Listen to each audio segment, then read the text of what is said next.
Welcome in to Check the Mic. Steve Palazzolo, Sam Monson. We're live on YouTube. It is time for our Week 9 NFL review here, Sam. Indeed, Steve. Indeed. Preview.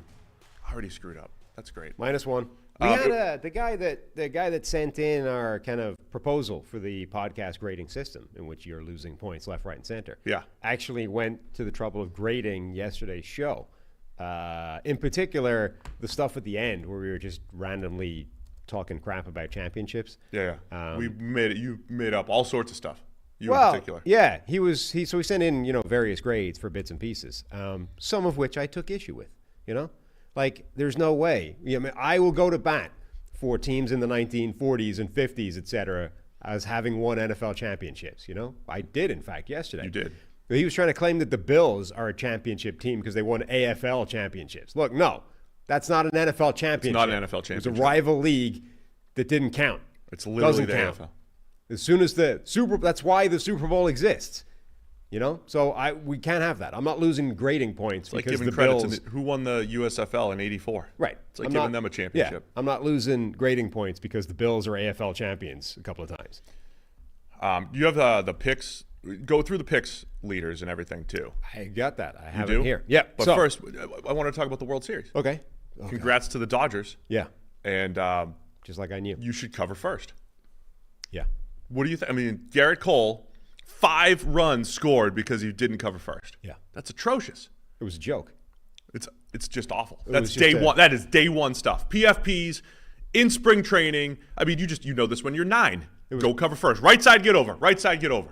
The foreign sports in the British Isles, as you would say. Yeah. They talk about schoolboy errors. That was a schoolboy error. Schoolboy error. Yeah, that's it. The only the quick story on that, like how much this is ingrained in you. Back in rookie ball, one of our guys up in Helena, Montana, forgot to cover first one night game. We were at the stadium the next morning. We got home at midnight. We were there at 7 a.m. covering first for 2 hours. Our pitching coach just hit lasers into to the right side of the field, and all we do is run to first, just to remind you. Yeah. Like it's your only job. Go cover first. Sometimes it cost you a World Series. Yeah. Apparently it did. So congrats to the Dodgers and Ohtani, who went 2 for 15. It's like the opposite of the tungsten arm. Didn't he have like a blown shoulder or something? Yeah, he did. He got hurt. Yeah. Got hurt, goes 2 for 15, and the Dodgers still win the World Series. The literal opposite of what happened when he was with the Angels, where he was awesome and the team kept losing. Right. But no, he had a great season. So that's all. Had to talk a little World Series while we're getting ready here. All right, where are we with our picks at this point? So 5 of the 6 every week undefeated people in the survivor pool are still alive. 1 dropped out last week on the Vikings-Rams game. Interesting. Went Vikings on the Thursday night. Which I think, that seemed pretty safe at the time. Not with the Lions hangover. The Lions, hadn't factored in. The Titans are screwed this week. Yeah, hadn't factored in the Lions hangover. In the Pick'em League, the guy named New Sport Thought is now 3 clear of the chasing pack with 74 points/wins, which I think are the same thing.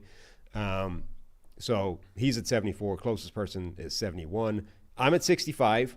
You are at 63. And Harry is at 58. Oh, man, he's way behind now.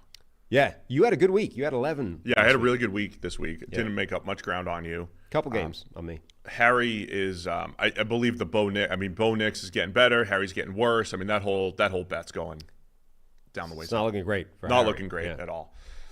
So yeah, we'll still have Harry's picks here. He's grinding through a tough season as a 9-year-old, and yeah, we're gonna go through every game. There's only 2 teams on bye, so still 15 games. A lot of work today. I mean, it's character building season for him so far. It is. Yeah, you gotta grind it out. You gotta stick with it.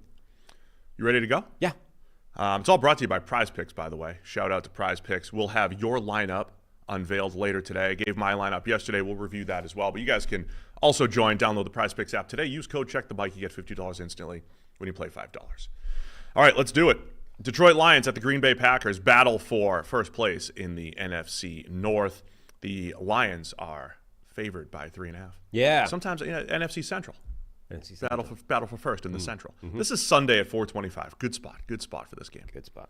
And this is the first game where I think we're going to learn how much of a problem no Aiden Hutchinson is for the Lions. They've been fine. I mean, not better than fine without him so far. They have had pressure, but they haven't really faced offensive lines as a totality that are able to completely shut them down in that way. They did a really good job against Minnesota, who do have a couple of good offensive tackles, or at least did. Probably still do now with Cam Robinson coming in. The whole Green Bay Packers offensive line is pretty good. So this is the biggest test of that defensive front without Aiden Hutchinson. We have Jordan Love with an injury, groin injury, not participating in practice yesterday, but probably playing through this. But obviously something to keep an eye on there. It's a great matchup. You know, last year on Thanksgiving was one of the games where the Packers really made a statement, and that's where analyzing football can be tough, because at that time the Lions looked like one of the best teams in the league. The Packers hadn't really started their run yet. They hadn't really become what they were down to the end, where they get a Final 8 team that won a playoff game and then lost in the divisional round. It was kind of the start on that Thanksgiving game where Jordan Love was just dropping dimes left and right, and they continued to just to grow down the stretch. I mentioned yesterday Matt LaFleur as my Coach of the Year. You, I think, said the same thing in our award show yesterday. That's on the back of just how he's kept this team together, won games with Malik Willis. I'm interested to see Green Bay's run defense against Detroit. David Montgomery running incredibly. I know we had at least one person in the comments yesterday say, "Hey, why didn't you mention David Montgomery for anything?" I mean, I don't think he's up for like best player or offensive player of the year necessarily. Right. But I just want to highlight he's been awesome. The 1-2 punch of David Montgomery and Jahmyr Gibbs is fantastic. And again, every single week I will cite the Lions have all these playmakers. They use them well. And Ben Johnson, I don't think, he's pulling out trick plays in blowouts against the Cowboys and blowouts against the Titans. What does he have in store for a division game? They don't run out of those trick plays. So I think for me, it's the Lions unless Goff turns the ball over. Right. And I will say, I think throw for throw, he's been throwing the ball. He's been outstanding. He's put the ball on the turf a bunch these last few weeks, despite these high efficiency stats. The ball has bounced their way recently. Just something to keep an eye on. The turnovers for the Lions, I think, the only thing that kind of do them in. Yeah, but I will say that I think that defense is vulnerable if they run into a game where they can't get pressure, which hasn't happened so far, both because Aiden Hutchinson was the pressure for the first 5 games or whatever it is, and then since that they haven't faced an offensive line this good. If the Packers are able to prevent them getting pressure, all of a sudden that secondary that plays a lot of man coverage, that's been very grab happy and very penalized already, now they have to cover longer in more difficult situations with the quarterback not under pressure. I think there's a vulnerability there that hasn't yet been exposed, but could be by a team as good as Green Bay.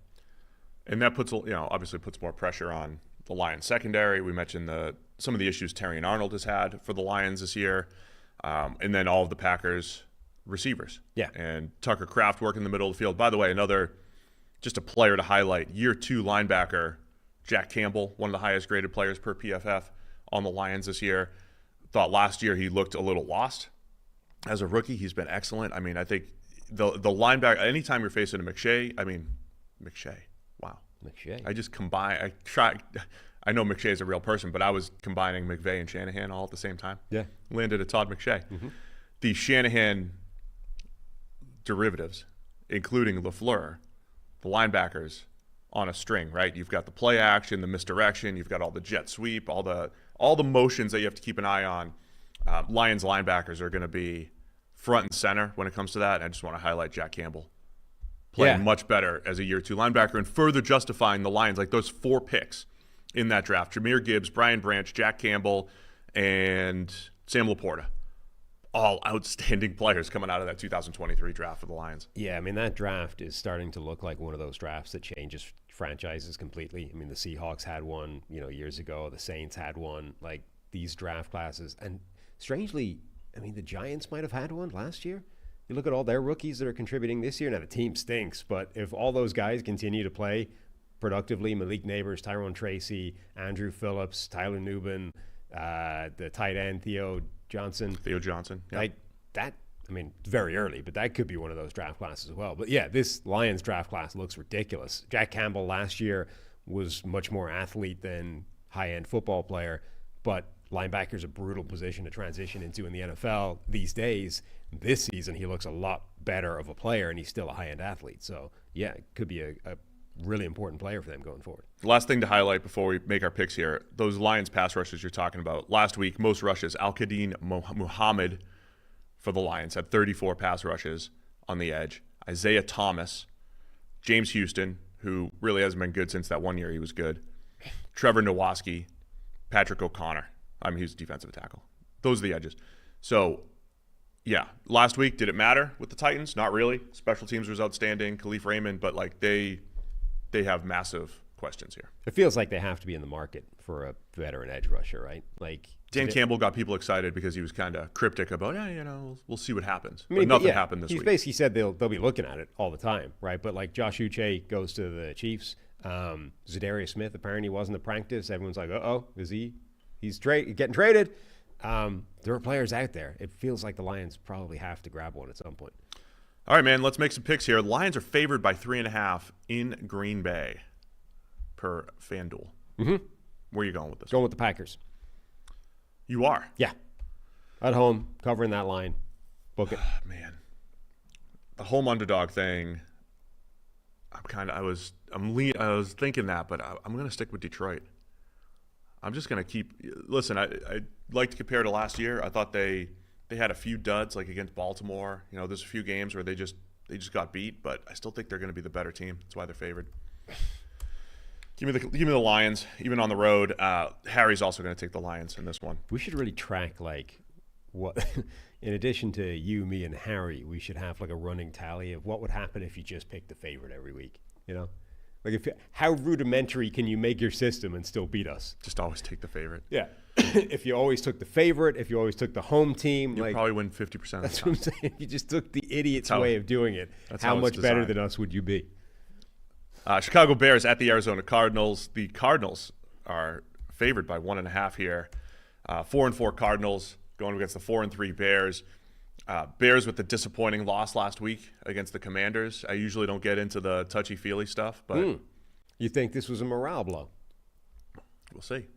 For people that lean into that stuff, does that matter? Does that matter? And then Arizona, again, my caveman analysis on Arizona. I mean, it's the same every single week. If Kyler Murray and those special playmakers if they play special every week, Yeah. Like Dan Orlovsky yesterday was like, Kyler Murray playing top 5 ball. My initial reaction is this like, week. Yeah, like 3 times so far this year. That's been true. Yeah. And honestly, it's been top 3 right. type of ball. Maybe top 1 at his best.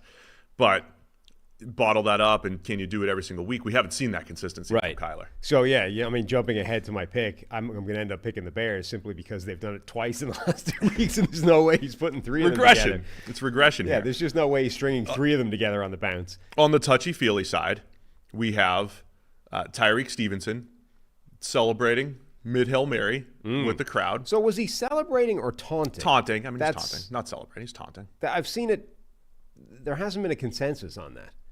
Like I've seen it he's taunting fans. both ways. I think he's taunting fans. Okay.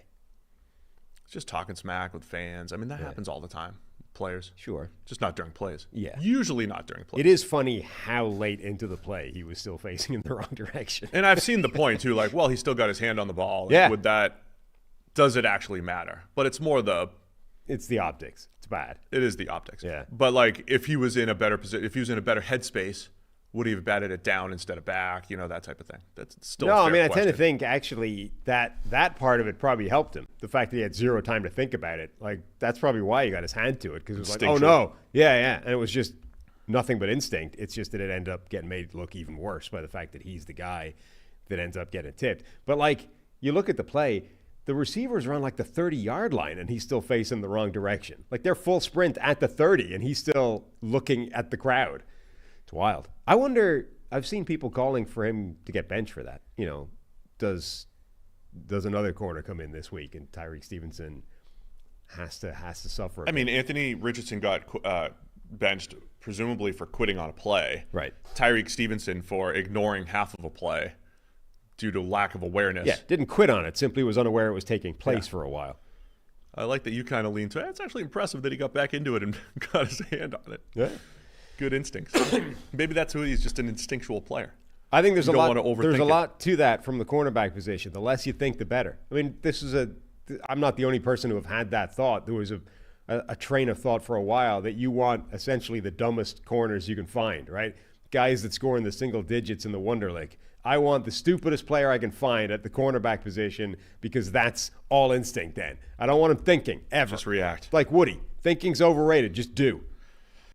Then you have a guy like Richard Sherman who, granted, he played in the same scheme all the time, was just all about reading route concepts. Now I'm genius from Stanford. And yeah, to be clear, I don't endorse that as a concept wholesale. I do think that there's importance to thinking.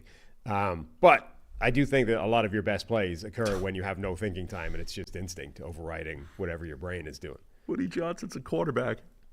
Just don't think, just do. Just do. Just do. Natural React. corner. Just he's a natural. Wonder if he's got a single-digit Wonderlic. Oh, no. Strike that from the record for when I'm interviewing for the Jets GM job this offseason. No, please. that's the talk truth to power. That gets you in. Oh, is that okay? Yeah. No, the billionaires respect that. Radical candor? Yeah. They like that? Mm-hmm. They haven't been challenged like that since the Reagan administration. You think David Tepper rewards radical candor? Maybe not all billionaires. Certain billionaires, I think, would respect that. Eric storms into his office with some truth bombs. And Listen, he's like, idiot. hey, I appreciate that. You might be in line for a promotion. Yeah. Meanwhile, he's pressed a button that's having his car crushed outside. The car crusher. This is going to be a great show, I think. So as happens a lot, Back to the game. battle of number one overall picks. Yeah. And interestingly, so coming out, Caleb Williams was compared essentially to Patrick Mahomes and Aaron Rodgers. Having seen a little bit of this operating in the NFL, I'm actually surprised that he didn't get more Kyler Murray comps now that you think about it. Like, he's actually playing quite a lot like Kyler stylistically, right? Yeah.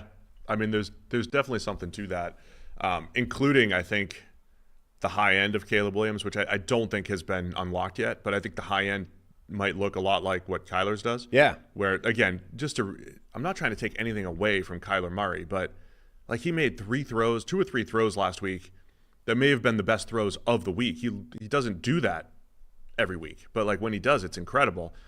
That could be what good Caleb Williams really does look like. Is there are these high end games where it's like, wow, spectacular 3 or 4 plays. How do we create that consistency every single week? I don't think we've even seen that yet from Caleb Williams. We've seen incremental growth, and I think it was a little bit of a step back last week, obviously, against Washington, where he was 4 for 13 heading into the fourth quarter. Good end to the game. Yeah, he settled down, and it was much better. I will say in this one, Chicago's defense has been fantastic. They were good again last week. They gave up the Hail Mary. That was it. I mean, the Bears' defense continues to show up. Arizona's defense, I still have zero trust in. Right. So for all that, you already said you're going Chicago. I'm going to go Chicago as well in this one. And Harry is also going to take the Bears as underdogs here in Arizona. Another fun one here. Denver Broncos at the Baltimore Ravens. Ravens favored by 9.5 Sunday at 1 o'clock here. Ravens at 5-3, Broncos at 5-3, but a 9.5 point spread for two teams with the same record, Sam. Yeah, that is kind of funny. Aren't the Ravens at this point, like other than the Chiefs game in week 1, I mean, that's a disappointment because they were so close. Right. But the Raiders' loss is a disappointment, and the Browns' loss is a disappointment. And they are, I know a lot of teams can say this, but you're talking a handful of plays in that Raiders game. You're talking a couple dropped interceptions, in particular the Kyle Hamilton one. Mm-hmm. Ravens are very close to being a 7-1 team. All your underlying and advanced metrics are what are pushing Baltimore toward this, 10-point, almost 10-point favorites. Yeah, I mean, I think to an extent, some of the results they're just variance and noise. Like, you're going to win games, you're going to lose games. They're going to come down to the bounce of a ball sometimes. And whether a team is 5-3 or 8-0 or 7-1, like it's kind of random, There's obviously over time, there's merit to like how can you close out these games? Can you win? But like, look at the Vikings and Kevin O'Connell's record in these one-score games year on year, right? It's evidence that it isn't necessarily a trait that you're going to do this every single year. I don't think there are that many coaches, if any, who can consistently show that when the game's close, they find a way of pulling it out. Except the Chiefs. Yeah. and maybe it's a player-driven trait more than anything else. Maybe Mahomes is the guy that's able to do that. But the general point being, like, even though they've lost 3 games, I think you can definitely make an argument that Baltimore's best is as good as anybody's best. When they show up and they're playing their best football, they can beat any team in the NFL, and they showed that by going up against the Chiefs and being a toe away from tying the game, et cetera. So, yeah, even though they have the same record, I think it makes sense that they are fairly significant favorites. Now, should they be that heavy favorites, given that Denver's defense is good and Baltimore's defense itself is banged up and maybe isn't as good as it's been in previous years? Like, that's a different question. They're also the big game Ravens against good teams. Is this a big game? I mean, against teams with good records, against teams that are supposed to be, battling that for them, in the AFC for playoff positioning, or some of the top teams in the NFC. Again, just going back to last year, in Week 7 last year, they beat the Lions, who were fantastic and were a couple plays away from the Super Bowl. They beat them 38-6 in Week 7 last year. Then down the stretch, the Jags were good at the time. Then they beat them 23-7. They beat the Niners 33-19 on Christmas. They beat the Dolphins, who were competing for the number 1 seed at the time. They beat them 56-19. Not only do they win these big games, they win them with a little emphasis on it. And other than the Chiefs, right? Because they beat the Texans 34-10 in the first playoff game too, and then they go into Kansas City and they didn't look good at all. So the Ravens do seem to have a knack for, in a game like this. I mean, I'm calling it a big game because they're both 5-3. And it's going to be tough for anyone to get the number 1 seed away from Kansas City. But you're talking about battling for, obviously, the AFC North if you're the Ravens, but just general playoff positioning and everything here. So that makes me think the Ravens show up. And a lot of the analysis is like, hey, they disappointed against a 1-win Cleveland team and a 2-win Raiders team. But against the better teams, the Ravens usually bring their best. Yeah. I mean, I'm curious, though, whether Denver even falls into that category. I know they've got the record, but they're almost the inverse of what we were talking about a minute ago with Baltimore. Like, they've maybe won a couple of games that artificially puts them better than they are. Now, the defense is really good, to their credit. I do think this is an interesting matchup because Denver's defense is legit. Baltimore's offense is fantastic. The only real weakness, potentially, is bits of the offensive line that aren't necessarily great. Rookie right tackle. Like, they can be gotten after in certain areas. And then where the weakness, it's like strong on strong and then weak on weak, depending on which side of the ball you're looking at. Well, the interesting dynamic here, relative terms, yeah, not like right. Baltimore's defense doesn't suck. It's just that they do have some holes, pass defense wise. Yeah, that has been far weaker than it's been in recent years. Denver, using PFF's EPA numbers, Denver's got the lowest EPA per play against defensively, number 6 against the run. Their pass rush, I know Zach Allen has, top 5 pressures or wherever he ranks. I posted it this week. He's in the top 5, somewhere up there for the Broncos. But it is kind of a mix of a whole bunch of players getting pressure. They'll bring an extra guy here and there. They do create havoc for opposing quarterbacks. They do have the ingredients to perhaps slow down this Ravens offense a little bit. No, I think they do. Like, that's what I'm saying. I think their defense can actually have a good shot at slowing down this Ravens offense. And then the flip side is I think their offense, Denver's offense, might actually be able to get things going against the Ravens defense that does have some weaknesses and can be attacked, particularly in the passing game. Like, the area where you would be concerned about Denver in any given week, is Bo Nix going to go back into his shell and just have one of those games where they can't move the ball? I think you have less concern about that against this Baltimore secondary than you would normally have because they're banged up. They haven't been playing that well anyway.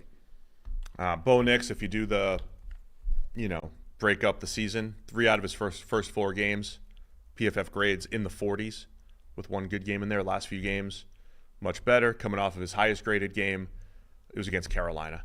We are getting to the point where I have to go back and research. Remember a couple of years ago, the Vikings, the Panthers, and when? Yeah, there's the Panthers aren't there yet. There's a point where the Vikings defense 2 years ago allowed 5 or 6 different quarterbacks to have their highest graded game of the entire season against them.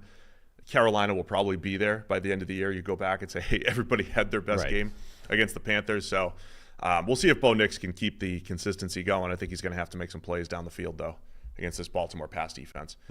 So all that said, Ravens by 9.5 here at home against the Broncos. Where are you going with it? I am going to go with Denver to keep it within 9.5 points. I do feel like Baltimore win. I feel like it might be reasonably comfortable, but 9.5 is a lot. My first instincts were Denver. I've convinced myself to go back to Baltimore here, that they're going to bring their best against Denver. Again, I think the Broncos have what it takes to keep it close. Harry's going to take the Broncos here. Just a reminder for some of the Ravens fans in the comments over the last few weeks, we're picking against the spread here. We're not picking against your team. Mm-hmm. Sam's not picking against your team. He said the Ravens are going to win. Now, you also complained last year we picked against the Ravens. And we were right. They lost against the underdog Browns. Just reminding you. Right. Not picking against your team, picking against the spread here. So you're taking Denver. I'll take Baltimore. Harry will take Denver. Los Angeles Rams at the Seattle Seahawks. The Rams favored by 1.5 here in Seattle. 4-4 Seahawks, the 3-4 Rams. The Rams are the only team under 500 in the NFC West. Seahawks, 49ers, Cardinals all tied at 4-4. Over-under is 48.5 for this one too, Sam, per FanDuel. Mm-hmm. DK Metcalf remains out of practice, but is hopefully going to play, and I think that's transformative for this offense. I think we saw last week, it's not the same when they don't have him out there. Like, he brings something to that receiving core that they simply don't have outside of him in a different, like, strength, size, but the vertical threat is the big thing. They just don't have that. And when you have a quarterback like Geno Smith, one of his biggest traits is that deep ball. So if you take that off the table, it's a totally different offense, and I don't think it functions nearly as well. If Metcalf is back going up against those Rams defensive backs, I feel like the Seattle offense should be good. Yeah, and the Rams offense was good last week. So you're talking both sides of the ball, maybe getting to full strength. I mean, Seattle has really good depth at receiver, but DK, as you mentioned, brings something that they don't have. And then the Rams last week looked completely different with Cooper Kupp and Puka Nacua back. Completely different. I mean, it's like throw out the first 7 weeks of the season for the Rams. Stafford had 3 passing touchdowns going into the game. He finished with 4 in that game alone against Minnesota. All of a sudden, it looks like last year's Rams team, of course minus Aaron Donald, but with the youth movement on the defensive side of the ball. Yeah, and not just looking completely different, but it looked so good against the defense that had been absolutely destroying people. Like, that was Brian Flores' defense. This is the best job anybody's done against that since this year. So, last year, it definitely ran out of steam, and some teams were able to exploit it late. But this was the best job anybody had done against that defense this season, and it was clearly schematic. Like, they had answers very early on. They put Flores' defense on the back foot. You go back, and so this is now. McVay still has teeth. McVay still knows how to coach. He still has an offensive system that works. Now you're going up against Mike McDonald's defense in Seattle. You go back to last year, and when the Rams played Baltimore, they put up a ton of yards against Baltimore's defense, which was one of the best. Good research. One of the best defenses in the NFL last year. The Rams had over 400 yards as an offense against this Ravens defense last year. They put up 30 points. I mean, if they're able to roll again and have answers to a difficult defense, this could be this is why the over-under is reasonably high. This could be a massive shootout. The Seahawks defense has been really subject to the team that they're playing. And we talk a lot about that for defenses where it depends on who you play, right? Remember, through 3 weeks, they had some sort of record, like fewest passing yards allowed for a 3-0 team since the 70s, right? Love those stats. But it was against first game of the year, first game of Bo Nix's career, week 1, Jacoby Brissett, and then was it Skylar Thompson for the Dolphins in week 3? And then all of a sudden, they run into the Lions, couldn't stop the Lions. They had a lot of injuries in that game, but they were pretty good against the Giants, still lost, struggled against the 49ers. Last week, struggled against the Bills. So when they've run up against good offenses, this defense has had some challenges. I thought last week, defensive tackles, I love Byron Murphy, but I thought Murphy and some of the other defensive tackles were moved off the ball by Buffalo up front. And again, we're talking about a Rams offense with Kyron Williams running the ball, with the 2 receivers on the outside, and then just Stafford, right? I mean, let's go back to It's what I say about Kyler. Any given week, Stafford can ball out and just make some throws that more good throws than most quarterbacks can make, right? That you just can't defend. So that makes the Rams just really tough right now. Yeah, I mean, it is a totally different offense when they have all their playmakers out there. And the big three of Cooper Kupp, Puka Nacua, and Kyron Williams, over the last couple of years, because of all the injuries, they've barely played together. But when they, like, the on-off splits, and a lot of this is definitely going to be noise, but like the splits of those three together versus those three when they're not together is nuts. Like it is a totally different production when the three of them are on the field at the same time, which has barely happened. There really wasn't a lot of Puka plus Kupp right last year. And theoretically, it's like similar type of receivers. They like to work out of the slot. They'll work the middle of the field.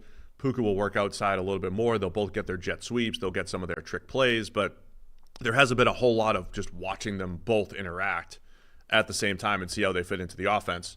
They fit fine. Yeah. But we get to see more, which is great. I think it'll be a good game. I think for Seattle too, the one last thing I want to highlight, Ken Walker's a really good player. They got Charbonnet. The inconsistency at right guard. They have Anthony Bradford at right guard. I thought Christian Haynes might have a shot to come in and play this year. He's disappointed when he's had opportunities. They're rolling with Bradford at right tackle, and I think Mike Jarrell maybe still at right tackle. I don't know if Abe Lucas is back or not, but the O-line has had enough holes that's been exploited throughout this season.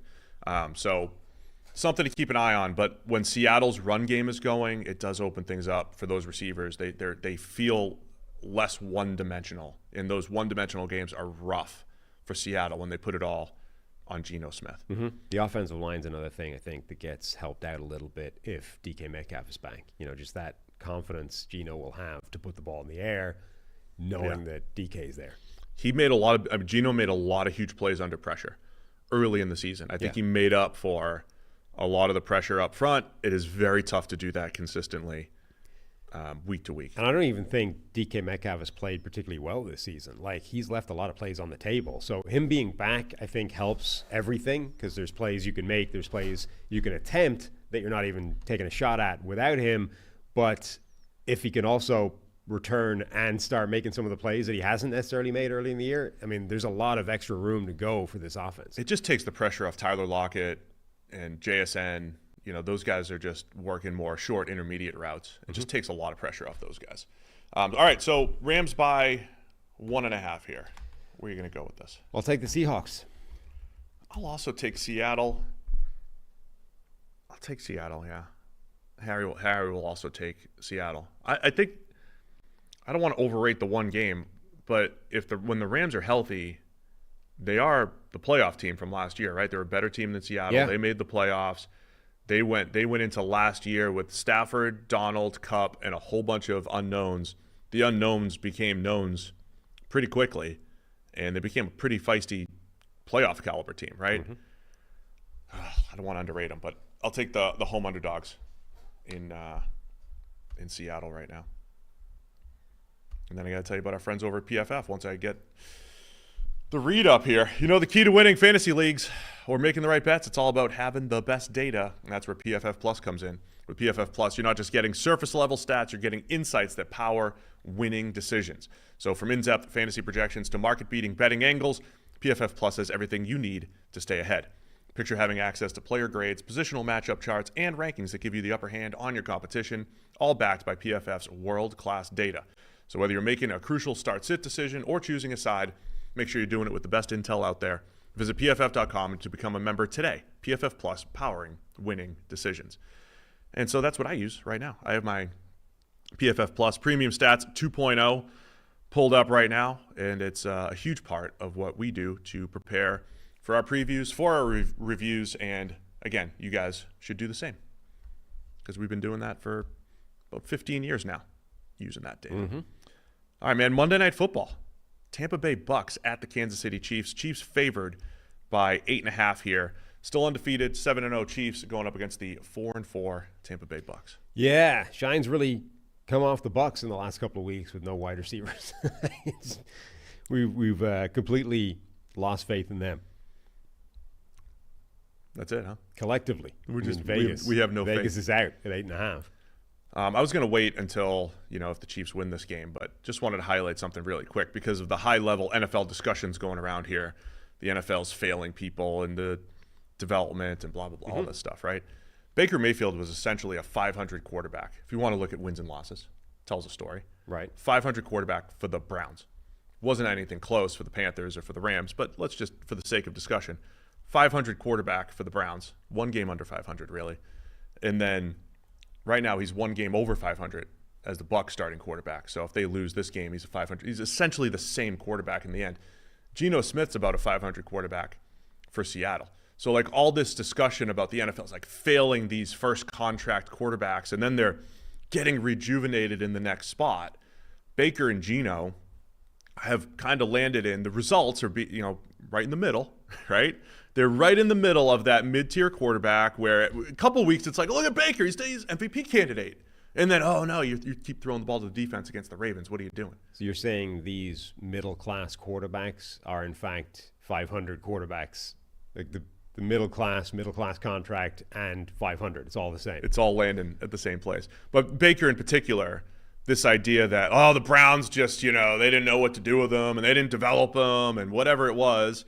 And you say maybe they should have rolled with him. And the Bucs rejuvenated him. They got him back. It's like, well, he is essentially returning the same results as he did during first contract years with the Browns so far. All that said, again, the Bucs had no quarterback option when they signed him, and they signed him on the cheap, and he gave them an opportunity to win a division and get to the playoffs. But again, it's a challenge, right? The consistency is the challenge. We saw that a couple weeks ago, the last time the Bucs played on Monday night. When the receivers went down, Baker started to make some bad decisions. And I think it's difficult when you don't have Mike Evans and Chris Godwin. Like, he threw the ball 50 times last week. And it's just, he's not the type of guy that you want throwing the ball 50 times, making good decision after good decision. He had 2 picks, decisions that he would want back. He's been making some of those this year, Baker Mayfield. Yeah, and they got stomped last week, so it's tough to kind of. Wait, who? The Bucs? Not last week, the Ravens game, rather. Yeah, the Ravens game. Yeah, last week was closer. But, I mean, honestly, like they had a safety that got them back in. Like, it was a 2-score game late. Yeah, like that's the thing. They got stomped in that game, and even though they kind of got back and threatened to make a comeback, it wasn't as close as that. That being said, they did start that game really well and probably should have had like 3 touchdowns on the board by the time things started to go awry, which is that coincided with the same play, which is Baker not really seeing Marlon Humphrey drop off his guy in the end zone and pick off a pass that he was trying to get in there for a touchdown, right? So what I'm saying is that game could have gone a very different way had the Bucs gotten rewarded for the sort of early success they had, where Baker was in that groove, was making good plays, and then it's like one bad decision, sort of the wheels came off the tracks completely. Now they're in trouble in the game, and Baker's trying to throw the ball 50 times to come back, and that gets messy. But if the Bucs can, like the last few weeks, every sort of first drive, Baker's looked good. He's been in a rhythm. He's been in groove. He's been, marching down the field, looking like he's comfortable. And then it's when things go wrong that things really go wrong. He seems to be this quarterback that, you talk about quarterbacks being streaky. He seems to be that within games. Like if he's comfortable and in a groove, that offense can be really difficult, even without, their top 2 wide receivers. But when things like when the tracks hit a bump, then suddenly it's like it spirals out of control and he just loses. He gets out of it's like a record skipping, right? The needle comes out of the track and it's like, and you get the screeching sound. And all that said, I know a lot of the points came in garbage time against the Ravens. They scored late against the Falcons. They're still putting up a lot of points. The defense has been a much bigger issue for Tampa Bay these last few weeks. I was shocked when they beat the Eagles a few weeks back with all of their injuries. They played a great game. They've had a lot of injuries on that side of the ball, but these last few weeks, the defense has just given it up against Baltimore. They made some big plays against the Saints, but that was Spencer Rattler's first start. They couldn't stop Baltimore, and they really couldn't stop Atlanta, especially in the first half with that passing attack. So that's where I think Tampa Bay is going to struggle in this one. Kansas City has again, we highlight this every week, an efficient but not explosive offense right now. Yeah. It is 4 yards on the ground, 6 yards through the air, 5 yards on the ground, 7 yards through the air. They grind it out, and as long as Patrick Mahomes isn't throwing interceptions, I mean, that's really what it is. Some of them have been fluky. As long as the Chiefs aren't turning the ball over, they're generally moving the ball, not putting a ton of points on the board, but they're controlling the game, right? And then their defense has just been outstanding. And so that's where it's going to be an interesting matchup on that side. And then you're expecting more from DeAndre Hopkins. He played a little over 20 snaps last week.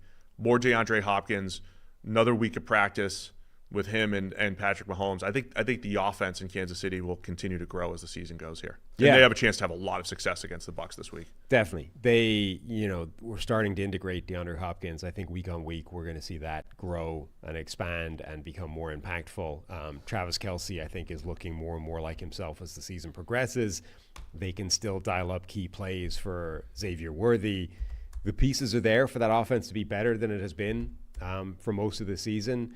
And I think the Bucs are a reasonable defense to get that done against. Remember, traditionally, Patrick Mahomes is amazing against the blitz, and you do not want to blitz him. Todd Bowles doesn't tend to change for anybody, so theoretically, it's just not a good matchup for him. Now, obviously, the most famous matchup of the two is the Super Bowl, where he just got murdered.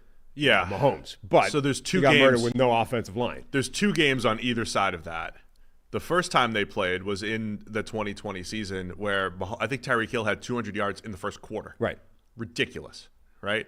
So Mahomes and the Chiefs got the better of him that game. Then the Super Bowl happened. They had some offensive line issues. I also think Mahomes didn't play very well. Some offensive line issues, I think, understates what that was. They had both backup tackles. Yeah, like that offensive line was an absolute ruin, and Mahomes consequently got murdered. Yeah, and it was also the game that said maybe we should throw the ball underneath more. I mean, they still had Tyreek Hill and they had Travis Kelce on the field, and they didn't have any answers in that game. They scored 9 points in the Super Bowl. They played again in 2022. Chiefs moved the ball really effectively and dominated Bulls' defense. I think the Chiefs' offense, or Mahomes and his style, matches up very well against Todd Bowles overall. Just didn't do it in the Super Bowl in that one game. So I think the Chiefs will have a lot of success offensively. Tampa, it's an interesting one because, again, I don't think you want Baker Mayfield throwing the ball 45, 50 times in a game. But I mentioned last week the Raiders had 16 yards on 17 carries from their running backs. Tampa has a much better run game than they have in the last couple of years with their 3-headed monster at running back. They have to run the ball a little bit to take pressure off Baker Mayfield, but they can't. You have to play underdog football against the Chiefs. You have to play aggressively to try to pull something off here. So I think it's trying to find that balance where you need Bucky Irving and Rashad White. Like, you need those guys to make some plays, but you can't just be wasting downs against this Chiefs defense that is so good up front. Yeah, Tampa Bay, it's tricky because I think because of what we talked about before, I don't know that they're in a great spot if they get behind the game, the way they did against Baltimore. I think they need to be playing, not with a lead necessarily, but from a neutral or positive game script situation, right? Yeah. They need to take advantage of their opportunities. They need to score when they're there, and they can't get down to the point where they feel like they need to push, and suddenly Baker is forcing the ball and making bad mistakes. All right, man. 8.5, Monday Night Football in Kansas City. Where are you going with this one? I'm going to go with the Bucs to cover 8.5. I just don't think the Chiefs' offense is going to put up that many points that line survives. Yeah, I think I'm going to take Kansas City again in this one. I took them last week against the Raiders. Raiders backdoor cover last week, right? Harry will also take Kansas City. I think their offense is going to start clicking with D-Hop, and I think it's just get the Super Bowl out of your mind. I think it's a great matchup for Kansas City's offense against Bulls and the Bucs. Yeah. So I'll take the Chiefs. Indianapolis Colts at the Minnesota Vikings. Vikings favored by 8.5 here. This is Sunday Night Football. This got flexed into Sunday Night Football. When? Recent, like 3 weeks ago. Okay. It got flexed about 3 weeks ago, 4 weeks, whatever it was, from the Eagles-Jags. Eagles-Jags was the original game. I'm not saying it's the wrong move, but I think it's a much better move now without Anthony Richardson. I actually think this becomes a much more interesting game with Joe Flacco at quarterback. I still would love to watch Anthony Richardson play football. Against Brian Flores' defense, I feel like Anthony Richardson would have a 45-yard passing game. I think it would be fun to watch. I still think he's a fascinating watch. We broke down Anthony Richardson quite a bit yesterday, and his opting out. He's getting benched, opting out of the game, the whole thing. Wait, are we being told that the line for the last game is only 5.5, not 8.5? Who said that? Is that what that message means? 5.5. What did I say? I thought I said 5.5. I was reading 5.5. It's the Vikings by 5.5 in this game. It's 8.5 in the spreadsheet, I think. No, 8.5 is the Chiefs game. Yeah. I see it saying 5.5, and I thought I said 5.5. Did I not? I don't know. I'm confused by what the message means. Anyway, it is 5.5 now. I'm good. Keep going. Yeah, carry on. I was thinking yesterday, I missed this in yesterday's discussion, I may have had a manager who thought that I also opted out of a game as a pitcher. Wow. That I opted out. Did you? No, I don't think so. But I'm, you know me, I'm analytical. What do you mean you don't think so? So here's what happened. When I was 24, I was pitching in a game. I was a one-inning guy that particular year. And we go to extra innings, and I'm all fired up. I started to go like 3 innings. And my manager's like, called me Zoe. Zoe, you ready to go? You got another one? I'm like, yeah, let's go. I was all excited. I'm fired up, feeling good. Give up a walk-off homer, which is on the internet. The video I always post of like the worst slider I've ever thrown gets whacked for a walk-off, right? So years later, similar situation. Big game. I'm a one-inning guy. I had to go 3 innings this particular night. And my manager's like, you ready to go? You got another inning in you? And I was like, have somebody ready. Have someone else ready just in case. I got a little analytical. Like in the back of my mind, I was like, I haven't gone more than 1 inning in a long time. I'm heading into like inning 4 or something like that. Just have somebody ready. And then I think he held it against me. Yeah. After that. It sounds. Is that opting out? I'm like, hey, be realistic here. You're stretching me a little bit. You're stretching me. I got it, but you're stretching me a little. Yeah. Did I go? Is that full AR? Is that full AR? Not full. It's close. It's in the same family. So I have no idea who actually listens to this. He might. Usually those are sort of rhetorical questions, right? So you ready to go? Because the answer is always yeah. You were like, yeah. I was like, yes. However, I would get another arm going, get somebody warmed up just in case. That's not the answer you're looking for when you ask that question. Now, between that, this is my last season playing. Between that and then if we played a game on Monday night in September, I may have been in the locker room trying to watch some football. A lot. I was sneaking Sunday afternoons. I was watching football during the game. And I think between those two things, he was like, I don't think I want you back on the team next year. Neither one of those things helped. So, but it smoothly led into the new career. Right. But that came to mind, so I didn't want to be a hypocrite, and trash Anthony Richardson for opting out when maybe I did something similar. Yeah. But just realistically, I just said, hey, keep Flacco ready just in case. You know what I mean? You were like, in case I get tired. In your case, if Anthony Richardson, like if he'd gotten up, right, and Steichen from the sideline was like, you good? Expecting him to go, yeah, don't worry, I got it, right? You'd have been like, yeah, maybe Joe can come out for a snap. Just he could give him a handoff. I'll be back next drive. Maybe send Joe out for a play. I'll be back. That's what happened there. Again, I just didn't want to be hypocrite. I don't want to sit on my high horse and be, I can't believe he opted out of a play. No, it's good. I would never do that. That's good self-awareness. Yeah, thank you. I forgot to add that yesterday. Right. So all that said, talk about the game, Sam. Well, like I said, I think it becomes more interesting with Joe Flacco in there. Yeah. Now we get to see this Flores defense. Number one, we get to see can it bounce back after being kind of undressed by the Rams. And what was concerning about that is, as I said at the time, I do think that was a repeatable game plan. Like, they had a lot of quick game. They had a lot of screens. They had a lot of horizontal stuff. They moved this defense away from where it wants to be. And suddenly they kind of took away all of the confusion that defense is able to show pre-snap and forced them to be a lot more identifiable, I think. And we're a lot less sort of madness in terms of what you're looking at. It's like, actually, this is a lot easier to diagnose. We just have to figure out, is this guy blitzing or not, right? Are they having one add-on blitzer in this look or not? Okay, the Colts don't do a ton of that, but they could. I mean, and particularly with Joe Flacco, I mean, look at what happens to Josh Downs when Joe Flacco is in the game, right? Yeah. This is an offense that's a lot more tailored to that game plan than it is with Anthony Richardson there. So I want to see that Can this offense replicate what the Rams did? Can Flores find an answer to that if that's what happens? Or can he just bounce back and say, no, this is still legit. The Rams and Stafford and, Sean McVay just found something that game. So that, I think, is the first thing. And then every week it's, Darnold watch. So Josh Downs was the guy I was going to highlight. I didn't think of this. Did we get a PrizePicks projection for Josh Downs? Because in the 3 games where Flacco's played significantly, he's gone 8 for 82, 9 for 69, 7 for 66. Now, last week, Downs had the 109 against Houston with Richardson. But again, it was like a 61-yard busted coverage and then a great corner route. I mean, again, one of Richardson's best throws was down the field to Downs. But I think you highlighted it well. Flacco, certainly right now, more equipped to diagnose, get rid of the ball quickly.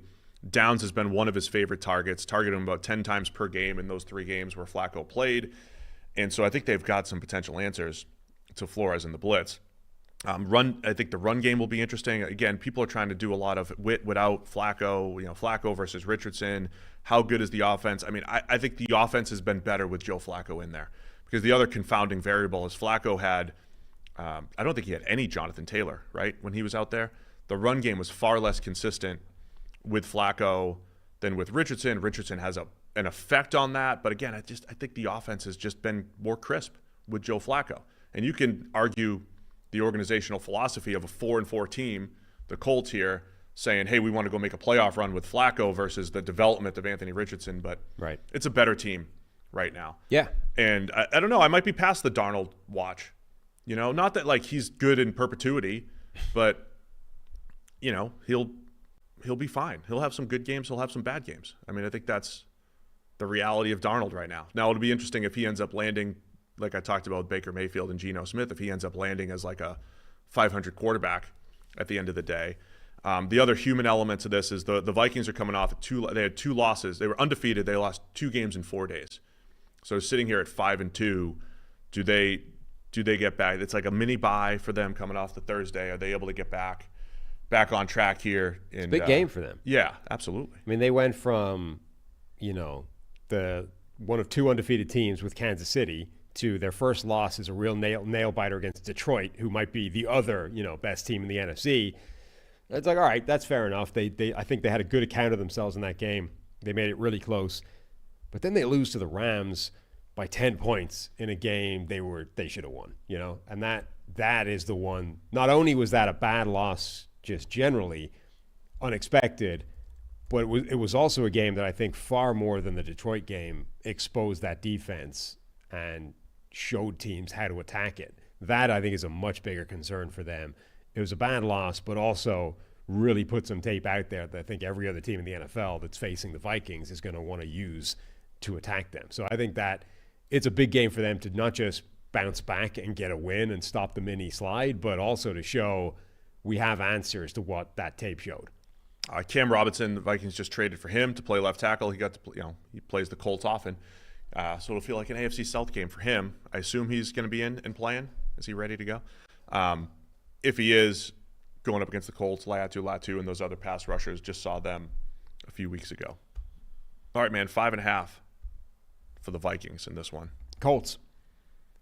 I'm also taking the Colts.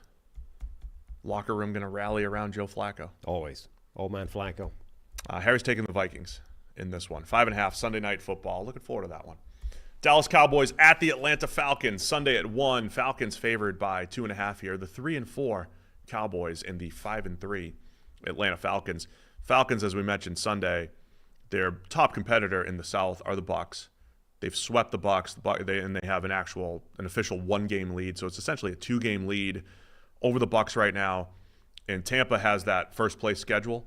So they've got the Chiefs this week. They've got Falcons already played the Chiefs. They get the Chiefs this week. They get the Niners next week. Like, the Falcons have a chance to put some distance in between them and their top competitor, the Bucs, in the South over these next few weeks. Yeah. The most fascinating dynamic here is Kirk Cousins going up against Mike Zimmer. That's a good one. Mike Zimmer, Kirk Cousins, don't know that they had the greatest relationship. Don't know that they loved each other necessarily. I think things got a lot better for Kirk once Kevin O'Connell rocked up. I mean, meanwhile, Kirk goes to Atlanta, signs his 4-year deal, and they draft the first-round QB. Yeah.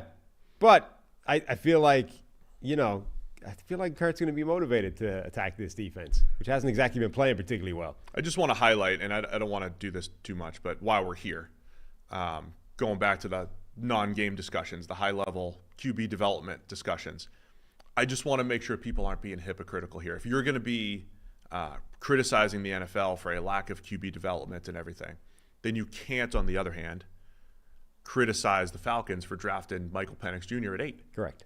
Right? Or for I have since repented for my criticism of the Packers taking Jordan Love in 2020. So I said never again. I said never again will I criticize a team for taking a quarterback anywhere. All right, just whatever, take your shots, but you can't do both.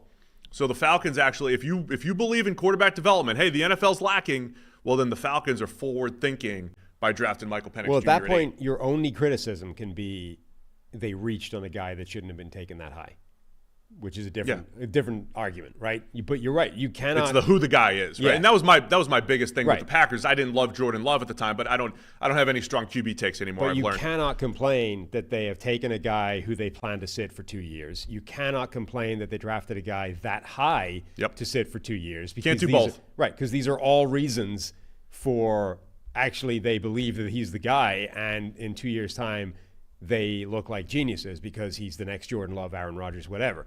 The only complaint you can have, if you are being consistent by saying that the NFL is failing these quarterbacks, is Michael Penix specifically was not worth that draft pick. Right. So just wanted to highlight that. Matchup-wise, again, I'm looking at this Cowboys defense and their run defense. I thought, funny enough, it was probably better from a play per play. The stat I put out last week, it's the first half of the season. These things are all going to regress, but their run defense was so bad it would have been the 5th worst pass defense. Mm-hmm. It was better on a play-for-play basis against the Niners. They still gave up over 200 after Pearsall had like a 38-yard end around. This Falcons two-headed monster of Bijan. There's too much emphasis there on the B. It's Bijan. Bijan? Something like that. Yeah. Can we just call him Bijan? Now, this is only according to the announcers that seem to have taken that. Multiple announcers. I don't like that. Yes. Bijan Robinson, still for me, and Tyler Algier. We've seen them both go over 100 against the Panthers. But we've seen them as a very good 1-2 punch, running the ball extremely well, and I think they're going to have a lot of success against this Dallas front. Yeah, I do as well. I mean, that Dallas run defense is it's just bad. And yeah, it might be able to show up for individual games, but it's pretty rough. I will be curious if, that Cousins' arm it looks better. It's still pretty rough when he's throwing laterally outside the numbers.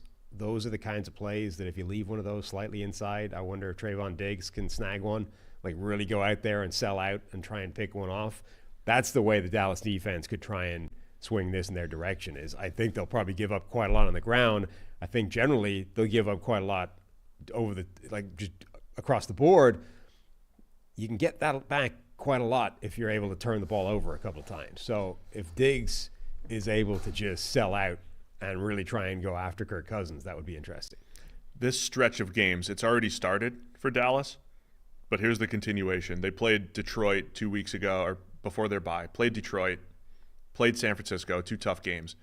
They now play at Atlanta. Then they have the Eagles at home. They have the Texans and the Commanders. So 4 straight games after playing the Lions and Niners, the 2 NFC Championship teams from last year. 4 straight games right now against 3 division leaders and then the Eagles, team that's in second in their division. So it is a stretch. So narrative-wise, the 3-4 Cowboys staring, 4-7, 5-6. If they come out of this 2-2, they're sitting there at 5-6, and it's still not feeling good if you're the Cowboys, but it's at least putting you in position to maybe make a run because they've got, schedule eases up a touch after that. But Dallas, I don't know what to say about their offense at this point. Dak has to play perfect. It feels like Dak has to play perfect with CeeDee Lamb, and they've gotten some help from some of the other receivers. It's just, I don't know, man. It's very inconsistent. They have no run game. Last week was Dalvin Cook and Zeke together as a 1-2 punch, and it's 2024, not 2018, and it just felt like it. And so Dak forces passes. He's got to play perfect. You know, we go back to the Baker Mayfield discussion where they look like similar quarterbacks. So like most of it's going to be good, and they can have some really good games, but they'll have 2 or 3 picks sometimes that are not great, and you can't afford it with the way the team's built right now. Imagine how amazing that backfield would have been at one point. Yeah. You got a 1-2 punch of Zeke Elliott and Dalvin Cook. At one point, that would have been maybe the best backfield that's ever been put together in the NFL. Yeah. Like, genuinely. That might have been the best 1-2 punch the game has ever seen. I think I was on an island saying I thought Dalvin was the best running back in the league at that time, but Right. like you'd be debating between him and Todd Gurley and Zeke, and now it's like, man, they Meanwhile, can't move. they in the game it actually happened, they end up with 16 carries for 46 yards. Which would be like a banner day for the Raiders, but that's a different story. Yeah. Dallas so this reminds me a little bit of we used to say that the year that Baker Mayfield had that weak offensive line with Cleveland, or you used to say Baker's got a few weaknesses, but they're like exaggerated, right? Yeah. Like they have a double or triple the effect that they should have. That's what Dallas's offseason kind of feels like. It wasn't that they didn't improve. They got worse in some key areas, but the effect is just getting exaggerated. So instead of going from, hey, they were a 12-win team, they'll only be a 10-win team right now, it's like, man, they might not make the playoffs. They could be below 500, and they're sitting here at 3-4. And honestly, they're a game-ending play against Pittsburgh away from being 2-5. Yeah. And I think 2-5 might be a more realistic descriptor of where Dallas is right now. In addition to, hey, Micah Parsons and DeMarcus Lawrence haven't been there for a while. That's huge. Like, they're not a good football team right now, but their best player hasn't been on the field for a lot of the season. So that's a huge part of it. But they're too reliant on, we said this before, right? Remember the first time around when Dak Prescott was going for the big contract and we were like, is he worth $30 million a year? Back when that was high-end money, right? Now it's doubled in the last few years. We're talking about $60 million a year. But at the time, it's like, is Dak Prescott worth $30 million a year? And we were kind of like, I don't know, because he has been extremely susceptible to changes in his supporting cast, right? And again, you think about that in a sort of three-headed monster, right? The 3 pillars of quarterback support: receivers, offensive line, coaching scheme, right? Well, the receivers are CeeDee Lamb, the end, because Brandon Cooks has been hurt. None of the other young guys are really able to step into that role. They haven't traded for anybody. So it's basically CeeDee Lamb, right? That's not great. It's better than no CeeDee Lamb, but it's one guy is not enough. We've seen that in previous teams before.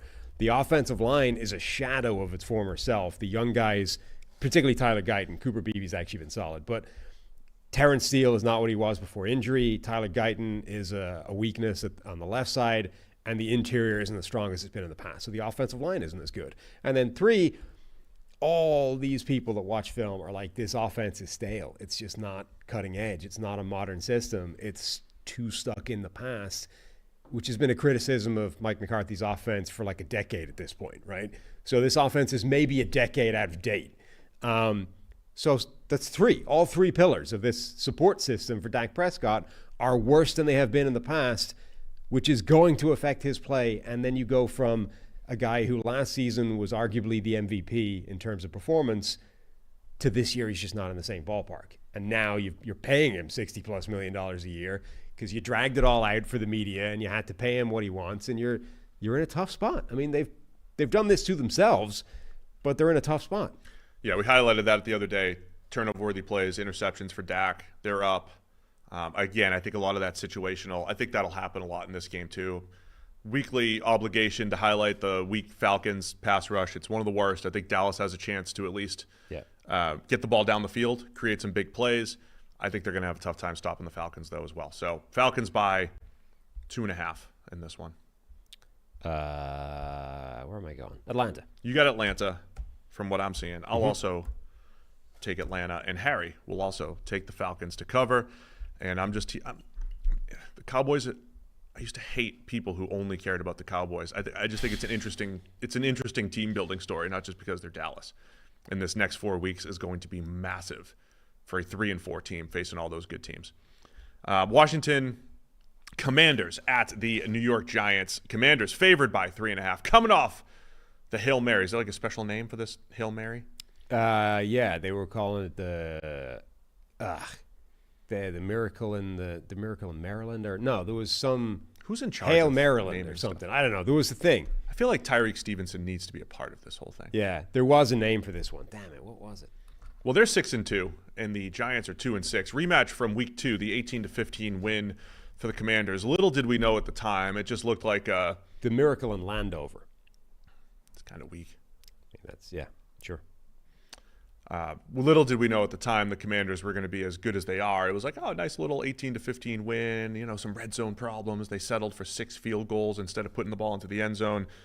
But the Commanders, those kind of prelude to, hey, by the way, they're right now #1 in EPA per play. Last week was kind of a similar game to the Giants one back in Week 2. Moved the ball. Couldn't put the ball in the end zone until the miracle in Landover. So Commanders are now looking like a powerhouse, whereas the Giants are trying to figure out if it's Daniel Jones or Drew Lock and where they're going from here. Yeah, I mean, I think Washington looks really good right now, and they were going to be a potential playoff team, maybe snatch the division from Philadelphia. Like, they could have done all that if the offense had just looked really good and the defense was still terrible. If the defense has become pretty good and the offense is as good as it looks, I mean, they're just a really damn good football team. Forget, can they make the playoffs? Can they snatch the division? Can they maybe scare teams? Like, they're, I mean, I don't know what a ceiling you want to put on that is, but they're a threat if that's the reality of this football team. So this becomes like the game from a few weeks ago where, all right, the task now is just go out and beat a team that you should be beating. Now it's within the division. So they should be better than the Giants significantly. Go out and prove it. Just go out and knock out the Giants. They're not as good as you are. Like, show that.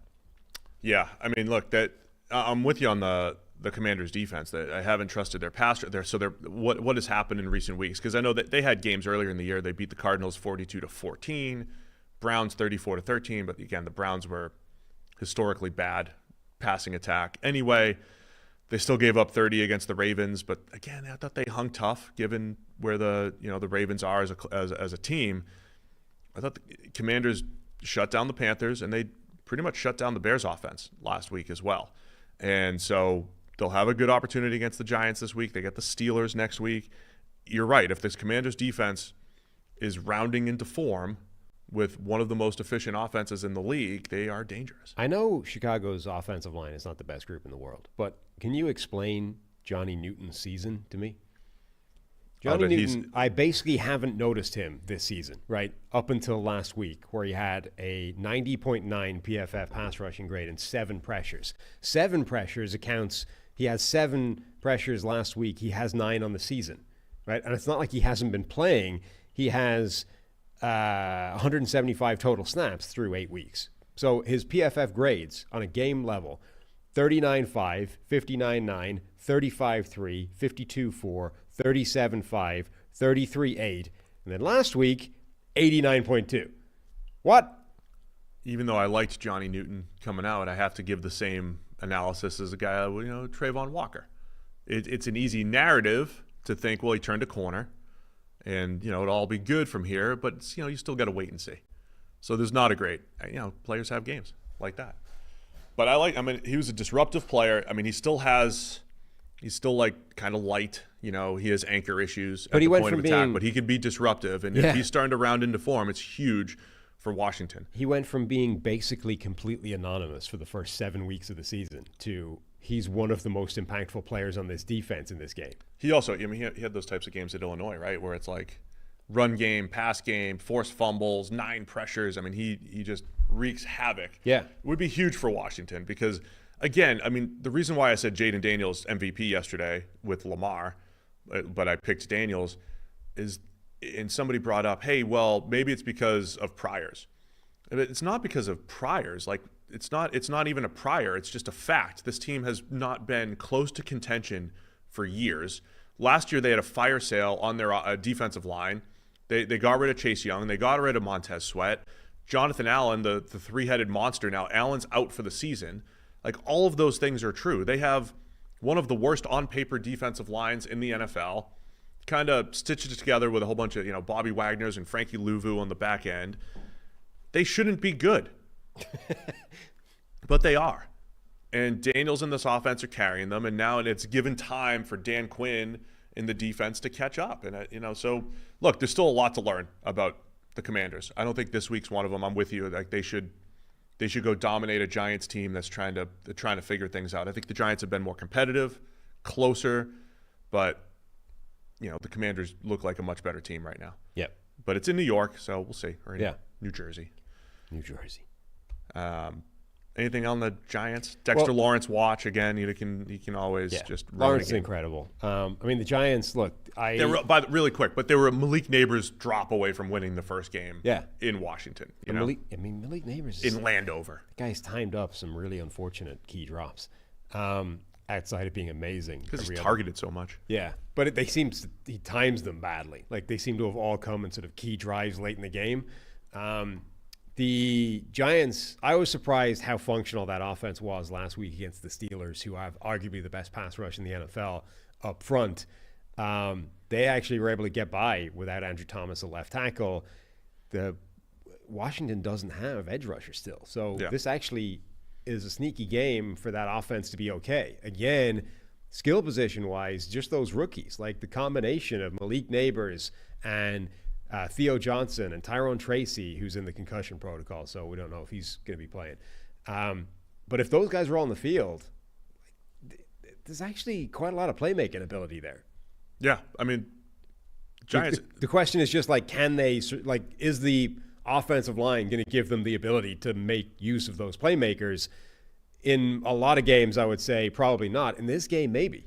And we're a couple weeks removed from saying, hey, Daniel Jones playing really efficient football, and for much of the game Monday night against Pittsburgh, he was as well until, he didn't motion a guy over and he strip sacks and throws a terrible game-ending interception. So consistency at QB. Where are you going? 3.5 Washington favored here. I will go with Washington to prove that they are the better football team. Same. I'll take the Commanders to cover, as will Harry.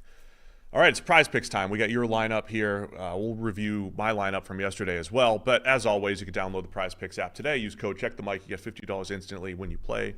$5. Let's go through your lineup for this week, Sam. All right. Starting with the game we've just been talking about. In a couple of ways, in fact. Number one, Terry McLaurin, superstar wide receiver, and very happy man now that he has a quarterback. Terry McLaurin is going to have more than 64.5 receiving yards against the New York Giants secondary that cannot cover Terry McLaurin. In addition to that, his quarterback, Jaden Daniels, your MVP, Stephen, yes, is going to pass for more than 238.5 passing yards against the New York Giants. I feel good about both of those. You're just rooting for Daniels to McLaurin all day. Yeah, I feel good about both of those because the number went up between me deciding to pick them and the pick actually going in. You move projections a lot. Yeah, turns out the PrizePicks people agree with me that they were too low, and actually those guys are going to have larger. No worries about the lingering injury for Daniels. You saw him last week, right? The Bears crunched him multiple times. He's like, what if the projection hits with a Hail Mary? That'd be fun. If it hits, it hits. Exciting. We don't care. And then Tank Dell for the Houston Texans. So I like this. This is another case where it could get blown out of the water early. That's Thursday night. Thursday right? night. Yeah. Tonight. So Tank Dell is going to have more than 0.5 rushing and receiving touchdowns. Tank Dell is going to get in the end zone, and they need him to because they have no more wide receivers. So Tank Dell is going to score. Jaden Daniels is going to pass for more than 238.5. And Terry McLaurin is going to be on the receiving end of more than 64.5 of those passing yards. So what I find interesting here, so you got the McLaurin and Daniels, that's fun. Yep. And you're right. You might not have Stack anything him, to baby. root for by Sunday. The last time you took we have two particular friends who are offensive coordinators in the league. Mm-hmm. The last time you took one of their players and put him in your lineup on Thursday night, you lost on the very first play. I did. But I taking feel less than Kyle Pitts' receiving projection. I feel like in a way that was karmic because I was negative. I was saying Kyle Pitts would not feature in this thing. And Zach was like, we'll see about that. Play 35 yards or whatever it was. And I just wanted to make sure people there's no inside info here. I'd be curious. Bobby, you got anything dialed up? I hope he's got an end around dialed up for Tank Dell from the tight red zone, like low red zone jet sweep to Tank Dell that gets him in the end zone. Yeah. And Yeah. No, that's not even bring it up. All right, here's my lineup for this week. I'm looking at touchdowns this week. I'm going away from yards a little bit. Devontae Adams more than his half rushing and receiving touchdowns. That's tonight, right? I went through the whole Devontae Adams Jets Thursday night game. We both got something on the line tonight. Yes, his buddy Aaron is going to find him in the red zone. That's what's going to turn around the season for the Jets. Jameis Winston, of course, more than a half passing touchdown. It's against a tough pass defense against the Chargers, but yeah, he's gonna find the end zone this week again. Had 3 passing touchdowns last week, and then Josh Allen more than 238.5 passing yards. He generally owns the Dolphins and will put up a lot of yards this week. So that's my lineup for the week. Again, you guys can join in, download the PrizePicks app. The code is check the mic to get $50 instantly when you play $5. Good? Yeah. Huh? All right, man. What's next? Jacksonville at Philadelphia. The former Sunday Night Football game. Correct. Jaguars and Eagles. The game deemed no longer good enough for Sunday Night Football. Because it's Eagles by 7.5. They went from a game that's 7.5 point spread to a 5.5 point spread. Correct. But anyway, the Eagles at 5-2 against the Jags at 2-6. The Doug Peterson, has he played the Eagles yet?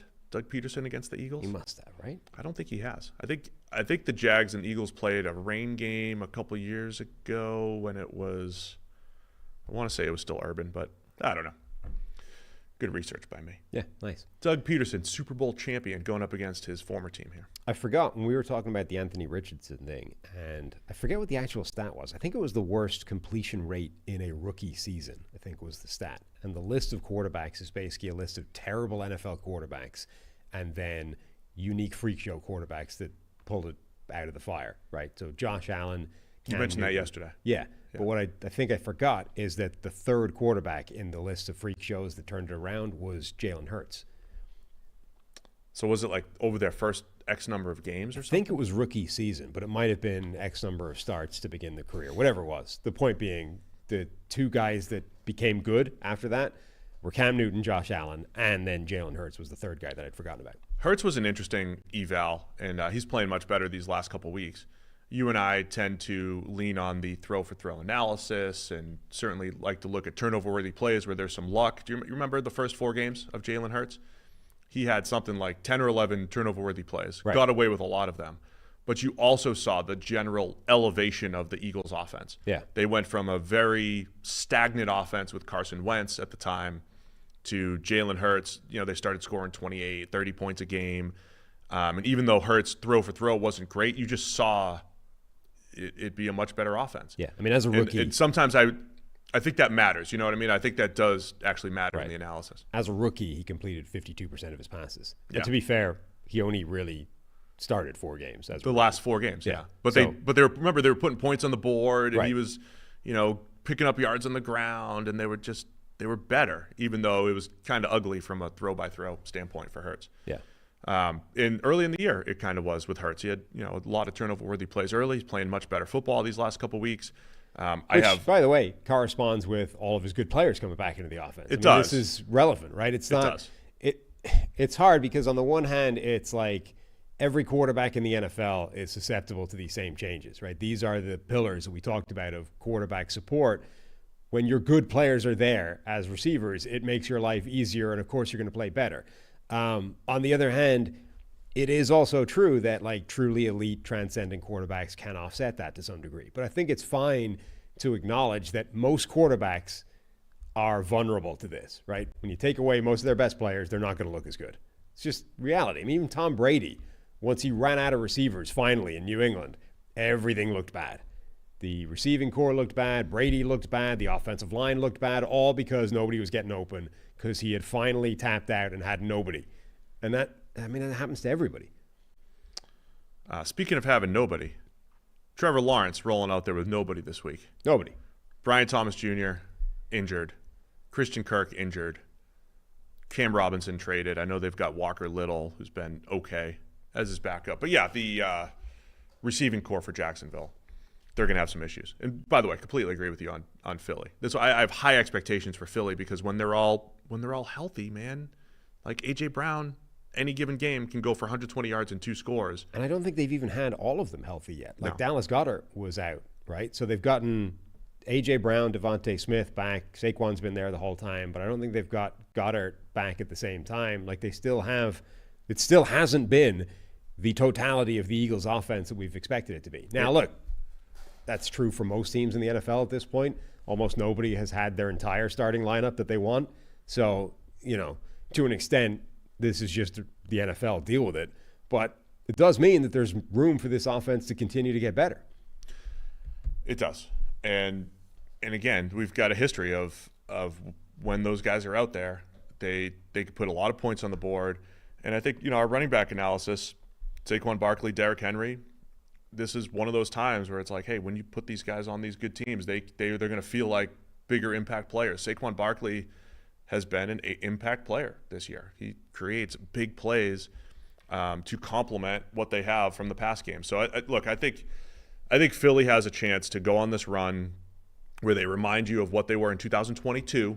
Now, last year they went on the opposite run where they became the worst team in the league somehow in the second half of the year. But they can go on the run that looks like the 2022 Super Bowl caliber team, and they should take care of business against a depleted Jags team. And honestly, I think in Jacksonville, it's interesting to me that they've become sellers. In a year where they were supposed to be competitive, is Trent Baalke on the hot seat as a GM, Doug Peterson as the coach. They traded Roy Robertson Harrison a weeks ago. They trade Cam Robinson this week. Is this coming from ownership? Is this coming from the top? Usually people that are trying to save their jobs aren't necessarily selling, but the Jags clearly realizing, hey, we're 2-6 and it doesn't look like it's going to get much better for them. Maybe he just doesn't feel – maybe he just feels safe. It's possible. It's not looking great right now, though. Right. A depleted Jags offense. Again, I think Trevor Lawrence, throw for throw, playing better these last couple weeks. It's going to be tough without I'm a Parker Washington guy. I love him. Yeah, they're just running into this part of the schedule. Like, remember, we said this coming out of the London swing. They had those 2 games in London. One was a disaster. The next one was better. They won the game. You're like, okay, we were saying, look, if they managed to, at halftime of the Patriots game in London, the second game, they were tied or they were slightly behind or whatever it was. It's like this team, if they lose to Chicago and then the Patriots in London, people are losing their jobs before they get back to Jacksonville, right? Instead, they win that game. It's like, crisis averted, all's good. But then the next run of the schedule is Packers, Eagles, Vikings, Lions, Texans. You're like, it's about to get brutal for the Jags. And then everybody gets hurt. Yeah. So, yeah, it's going to be tough sledding, I think.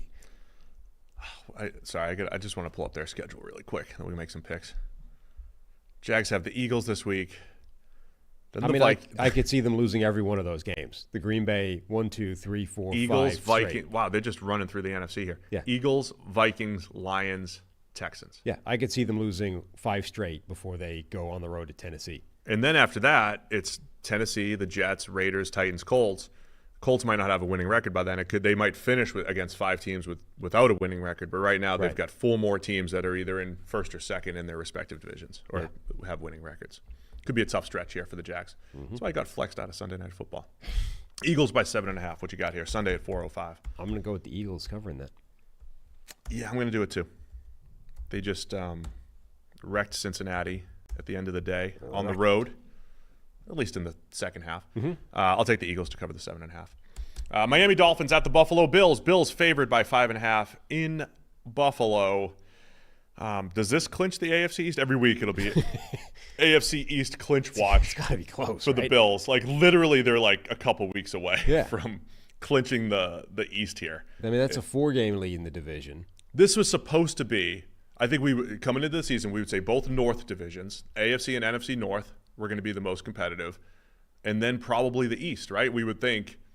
It's Buffalo, Miami, and the Jets all competing, and the lowly Patriots. Right. But now it's the Bills and the lowly everyone else. We expected 3 of the 4 teams to be good. Instead, 3 of the 4 teams are bad in the East. Like, that's been the reality. Now, to be fair, I do think Miami is a different proposition with Tua as the quarterback. That, I think, is worth pointing out. They are bad when Tua is not there, and they're trotting out, whether it's Skylar Thompson, whether it's Tyler Huntley, whether it's Tim Boyle, right? Wasn't he in there at some point? Yes. Either way, it's bad.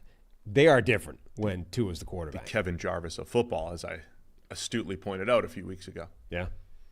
Yeah. Sounds right to me. So I do think that's different. The problem is that doesn't change the defense necessarily, and Buffalo is just probably better on both sides of the ball still. Allen also, he's got incredible lifetime numbers and success against Miami. It's unfortunate. Like, the one game that sticks in my head is the one that they lost in Miami. In the weather. In the heat, when he missed a bunch of throws. Remember, he kind of like hurt his elbow and he just like bouncing throws left and right. I think he had 5 turnover-worthy plays. I don't know. It's unfortunate that game sticks in my head so much. But otherwise, Allen has been outstanding against the Dolphins. And again, I read the comments. I see the feedback. Like, we've been negative toward Josh Allen this year. I'm not negative or positive toward anything. I'm just realistic on everything. I think Josh Allen's incredible. I think he's fantastic. I also think he's had some turnover luck this year. I mean, he does have his PFF passing grade is like 20 points lower than last year. It's low, and again, it's because they've distributed the wealth, so to speak, made it more of a yak-heavy approach. And it's a lot of, hey, we just hit Keon Coleman on a little RPO slant, and he turned it into 50, right? I mean, and that was early in there. Khalil Shakir, yards after the catch. Dalton Kincaid. It's a yak-heavy offense, which is fine. Like, if you're a Bills fan, you just want a good, effective offense. You shouldn't care about the PFF grade of your quarterback. You care about winning. And so they've created an offense that is theoretically less reliant on him throwing a 40-yard dart to move the ball. But he's still capable of all that, right? So I think as a Bills fan, that's what you're looking at here is you want this diverse offense. You can run the ball like they did last week against Seattle. You can run the ball when you need to. You're going to be a yak-heavy approach when you need it. And you got Josh Allen making big plays when you need it. They have all of that. I predicted last week there's a 3-interception game coming in. At some point, he's just going to get a slew of interceptions to offset some of the luck that he's had to this point. I'm not saying it's going to be this week. And all that's fine. They can overcome it. I think Allen's overcome interceptions in the past before. He's awesome. But I think they're going to take care of business against this Miami defense. Yeah, I don't think Miami's defense, unfortunately, has enough to really get after the Buffalo offense and causing problems. Like, the 2 players they have leading the team in pressures this season are Zach Sealer, who's a good interior pass rusher, Calais Campbell, who's ancient at this stage, is still pretty good. But you lose Jalen Phillips to that injury again. Chop Robinson, their rookie, has not made an impact yet. They just don't have the consistent source of pressure, which you're going to need at some point if you're going to try and combat Josh Allen. Tua, again, that whole offense looked much better last week, so I think they'll have a chance. So, like, the Dolphins' narrative last year was when they went up against good teams, they struggled. Remember, the Bills were one of the first teams to really slow down that offense. They did a great job taking away the middle of the field. Division games are always fascinating because of familiarity and the cat and mouse game of playing a team twice every single year. Buffalo historically has done a really good job.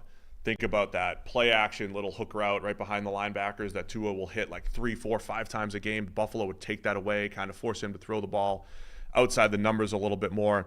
So I think Buffalo defensively also, they generally have good answers against Tua. And then week 2, when Tua got hurt, it was similar, right? He was throwing a pick 6. He was just off. So Buffalo's defense has done a nice job against this Dolphins offense with Tua, and Allen, other than the Heat game, has done a great job against the Dolphins. So that's why it's 5.5, and I like Buffalo in this one. The only advantage that Miami has is that they're not playing in December. In Buffalo, you have no chance of the 40-mile-an-hour winds and the 10-degree weather. Yeah, or do you? Hopefully. Lake effect, you never know. Right. I'm going with Buffalo as well. I think I don't really see it's a bad matchup for Miami, I think.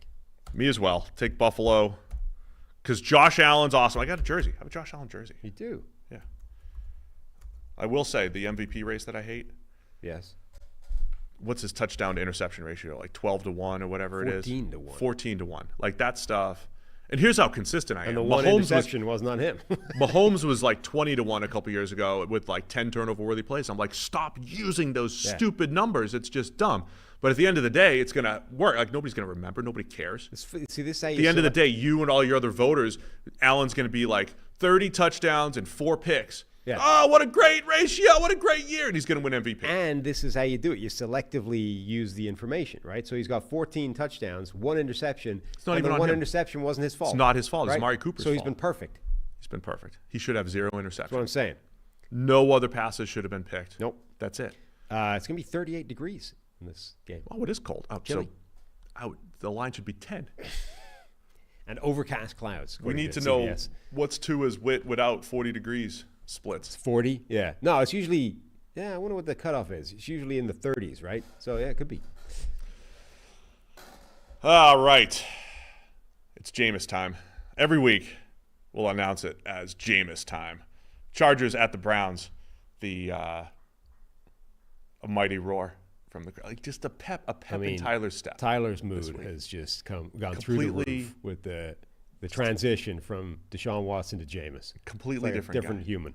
It's odd. You don't often see an undefeated team as an underdog, but the Browns are undefeated with Jameis at quarterback, and they're underdogs by 1.5 here against the Chargers. I see. Yeah. You don't often see that. You don't often see that. Does Vegas, are they factoring in the fact that Jameis has never lost as the starting quarterback of the Cleveland Browns? So actually there's 2 undefeated teams this season. There's the Kansas City Chiefs going for a 3-peat. And there's Jameis Winston's Cleveland Browns. Yes. Those are the 2 undefeated teams in football. I just wanted to, can we just get more speeches from Jameis?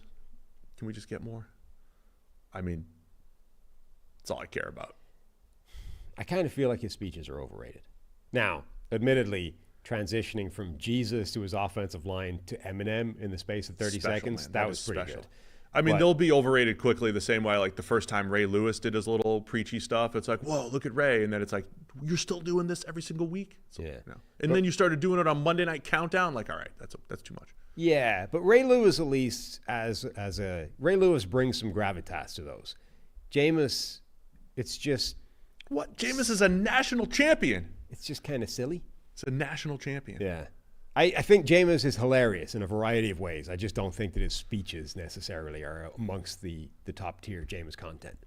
So this is a fun matchup, a sneaky good matchup here. Sunday at 1. That's why the spread's only 1.5 really, because Chargers are 4-3.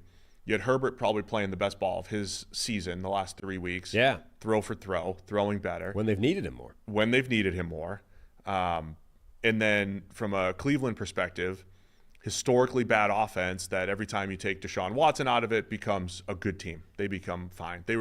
And so I'm not saying Jameis is going to have this run the same way Flacco did last year, but he's certainly capable. And do we need to rethink what the Browns are? They were a playoff team last year with Joe Flacco. And we're expected to be this year. Yes. Like that 2-6 record that we see on the bottom there, like, do we have to rethink what the Browns are? We do. Even if they lose this week, like they're a competitive team every single week. We do, seriously. Like they were a playoff team last year. They were expected to be a genuine contender this year if Deshaun Watson played anything even approaching average football. And then instead of playing average football, what he was doing was leading the worst statistical offense that the game has seen in, let's say, this millennium, right? According to the late Austin Gale, who was putting these numbers out right on a weekly basis. So that's how badly he was dragging down this team. And Jameis coming in does completely change everything. It's not that team anymore. It is probably far closer to what we expected them to be coming into the season, which was a playoff caliber contending type of team. So that's how they beat Baltimore, who a lot of people thought were the best team in the NFL at that point. They become a live threat to anybody. I think that's a big part of this. Also, remember 3 weeks ago, we were looking at Justin Herbert and saying, what have they turned him into? They've turned him into this game-managing quarterback who actually is turning the ball over way more than he should be, or at least putting the ball in harm's way. And Herbert, who had multiple years of like the lowest turnover-worthy play rate in the game, had suddenly seen his turnover-worthy play rate spike and had at least one in every single game of the season. In the last 2 weeks, where he's been playing his best ball, 0 turnover-worthy plays combined. Now, it's worth pointing out, those came against the Arizona Cardinals defense and the banged-up New Orleans Saints defense.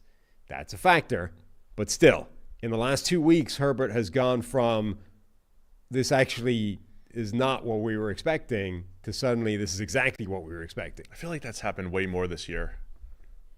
players have this like 2-game run, and it comes against two teams that kind of confound the analysis a little bit. The other confounding variable here is Herbert officially off the injury report? Like, he's played with sprained ankles and busted ribs, and he's been hurt since before the season. The foot injury that was supposed to linger this entire season literally had more injuries than touchdowns at some point, right? Yeah. And now he's probably a little healthier. And so, yeah, the Chargers, it's an interesting dynamic for the Chargers because early in the season it was very game managery, and they would run the ball effectively, but they would also run the ball effectively, and then, hey, J.K. Dobbins would break off a 40, 50, 60-yarder. And then they started to lose those, and Herbert had to throw the ball more. It didn't result in points at all 2 weeks ago against the Cardinals, and then it, resulted in more points at least last week against the Saints. So, yeah, it'll be interesting to see if they keep that going. Browns defense, again, the volatility of the defense, right? They can – I thought no play summed it up better than Myles Garrett bull rushing Ronnie Stanley into Lamar Jackson, forcing him to miss an open busted coverage, right? A wide open receiver for what could have been a 75-yard touchdown, and because Ronnie Stanley's bumping into Lamar Jackson from the bull rush, Lamar misses the throw. It's not even a miss. It's just like it's off. Like he couldn't complete it because of the pressure. And I think it's kind of Cleveland in a nutshell. It was last year where the coverage can be really tight. They'll give up some big plays as well, and the pass rush will get after you. And you get Myles Garrett against Rashawn Slater. It's a great matchup. Yep. But that entire trench matchup, I think the Browns against this Chargers offensive line is going to go a long way here. Yeah, and generally, I mean, that Browns defense was different when Jameis was the quarterback as well, because suddenly I think they had belief that, hey, we don't have to have a perfect game. We can believe actually... we're playing for the name on the decal. But there's no name. We don't have a decal. We're just playing for the Browns. Just playing for yourself. Playing for the Browns. Anyway, I do genuinely think that Jameis in there makes the defense believe more. They know they don't have to go out there and pitch a shutout in order for them to win the game. Like, they can give up a play or two here or there and come back and get the win anyway, right? So they play better. Their defense was way better last week than we've seen from it basically the entire season. So, yeah, I think the defense is a different prospect as well. This is going to be a fun game, I think. Yeah, I think it's going to be a really fun game. I don't know where I want to go. I don't know where I want to go with this one. I will say, I mean, we are having fun with the Jameis narrative. But the honesty behind all of it is two dropped interceptions, did fumble, but like 2 dropped interceptions, one that literally would have ended the game. Don't know how those are going to turn out this week because those aren't rare plays for Jameis. High turnover-worthy play rate, high positive play rate. He's getting all these receivers involved, Elijah Moore, Cedric Tillman, David Njoku. I think it's going to be fun and explosive here. Which way are you going? Chargers by 1.5. I am going with the Browns. Jameis, nothing but W's. Stacking. I'm going to ride the vibes, ride the Browns vibes for one more week here. Yeah. At least one more week. I'll take the Browns as home dogs. Mm-hmm. Harry will take the Browns as well. Big Jameis believer. Mm-hmm. Is this his 98 Vinny Testaverde year? I don't know. This is too late. They started too late. Vinny Testaverde from an interception machine to leading the Jets to the AFC Championship back in 98. Then tore his Achilles first game in 99. Bummer. But it was a great run for the year. We got 4 more games left. Pacing well. Kind of. Las Vegas Raiders coming to town to play the Cincinnati Bengals. Bengals favored by 7.5 here. 3-5 Bengals against the 2-6 Raiders. Rematch of the 91 playoff game in which Bo Jackson hurt his hip. Yeah. In the playoff game in 2021, wild card. Derek Carr, Joe Burrow, the first win for the Bengals on the way to the Super Bowl. Mm-hmm. The first 2 games that come to mind. Okay. Also this week. Yeah. This week's game. It's not a rematch of this week. It's just this week's game. No, just the game for this week. Raiders coming to town. Yep. Can Cincinnati's defense turn the Raiders' offense into something? You know, their defense is not just bad enough that it's become a problem for them this season. It's bad enough that it's actually turning other offenses really good. Brock Bowers watch. Yeah. Every single week. I will say, I mean, it's fun to go back to like what we were thinking around draft time. A lot of people connected Brock Bowers to the Bengals because they were picking middle of the first. You were wondering how high he could go at tight end. Mm-hmm. Some people wanted to trade into the top 10 to get Bowers. He ends up going to 13 to the Raiders. Bengals were picking at 17. No, I mean, we anticipated him being really good. Yeah. Despite, you saw him at the Super Bowl. You were kind of out on him. You saw him in person. So did you see? You saw a balding short guy and said, I don't know if he could be the best tight end in the NFL. Did you see a picture of him? Travis Kelce came up to him after the game and, wanted a picture in his jersey, like a jersey swap. Did you see the size difference between him and Travis Kelce? Yeah. It's not like Kelsey's the largest tight end in the NFL either. Like, it's insane how small Brock Bowers is. I was kind of joking about that part of it. I do think, though, that the Kyle Pitts disappointment up until this point is a factor in why people weren't higher on Brock Bowers in absolute terms. Like, Brock Bowers should have been, based off his college career, discussed in the same way people were discussing Kyle Pitts and Kyle Hamilton and, some of these other players at less valuable positions but who are insane, right? How high can we take this guy factoring in position value? Like, how much can we bend the rules or outright break them in terms of position value and draft a guy because he's this good? And he is this good. I mean, he's showing in the NFL. Like, he is an absolute force in an offense that doesn't have an awful lot else going for it. Now, that can work both for you and against you, right? There's nobody left anymore to take significant targets away from him once they shipped away Devontae Adams.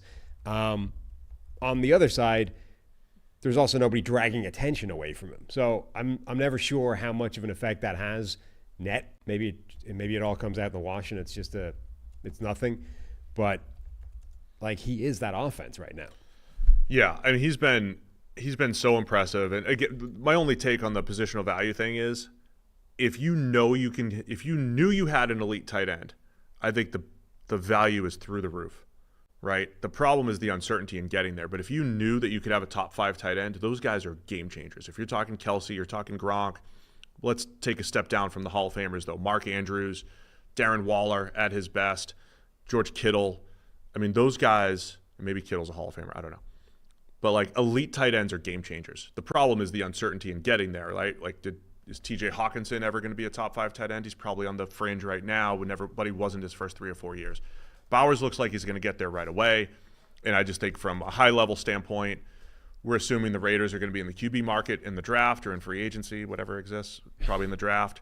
The Raiders have a lot of work to do, just adding talent to that team, but it is a really nice piece for the next quarterback for the Raiders. Yeah. The way Brock Bowers has played. So we are at the point of the season, and in this the rundown of games, teams like the Raiders, the Saints, the Panthers, the Titans, the Patriots, where I'm going to repeat myself for the next half of the season. Cool. And say, what are we watching this week for these teams? Well, it's the players who are going to be a part of the rebuild. Who's going to be a part of the rebuild here for the Raiders? So Brock Bowers, I think, is becoming must-watch TV every single week. And then from a Bengals perspective, they're a 3-5 team that still should be much better. They've got a talent on defense that's played better in the past, and they still have one of the best offenses in the league. And every single week I'll say they're running out of time, so they just can't afford to lose anymore because they still can sneak into the playoffs. Yeah. Cincinnati. So they should take care of business against this Raiders defense, and it's just a matter of the Bengals defense has looked better against teams like the Giants, teams that aren't great offensively, right. So they should be looking better against the Raiders. Yeah, Cincinnati's offense should cook and should put up points against the Raiders. The question is their defense going to let the Raiders hang with them? And you're right. I think it's a problem, but it tends to be a problem against better teams. I think if it's going to show up, it's going to show up against a team like the Raiders, who just aren't as good and aren't as able to combat it. But it will be interesting to see how they try and address Brock Bowers. Lou Anarumo is still a good defensive coach. He still does alter things game plan to game plan. What is the game plan to try and take away Brock Bowers and force him to do something else? 7.5, man. Let's make picks. One last thing. The T. Higgins watch. We'll see if he ends up playing. Missed last week with a quad injury. Forced my guy Jermaine Burton into more action. Yeah. Highlighted on Sunday how there was like 1 good and 2 bad in his 3 targets. Just keep chucking it deep. Keep chucking it deep to Burton, whether Higgins is out there or not. Where are you going with this one? 7.5 for the Bengals. I'll go with the Bengals. Same. I'll take Cincinnati to cover. Harry is taking the Raiders. 3 games to go. Saints and the Panthers rematch from week 1. Saints won by 100. They are favored by 7.5. Your 2-6 Saints favored by 7.5 over the 1-7 Panthers. And that's because we're getting Derek Carr back, right? He's on. I don't know if he practiced yesterday, but I think they're expecting him to play. Yeah, as of right now. Right. I mean, that's what I'm saying. That's why the line is what it is. And Bryce Young's back. So Andy Dalton. I mean, let this be a lesson for Anthony Richardson. Like, if Joe Flacco gets into a car accident, you can get your job back. Are you suggesting that he manufactures that?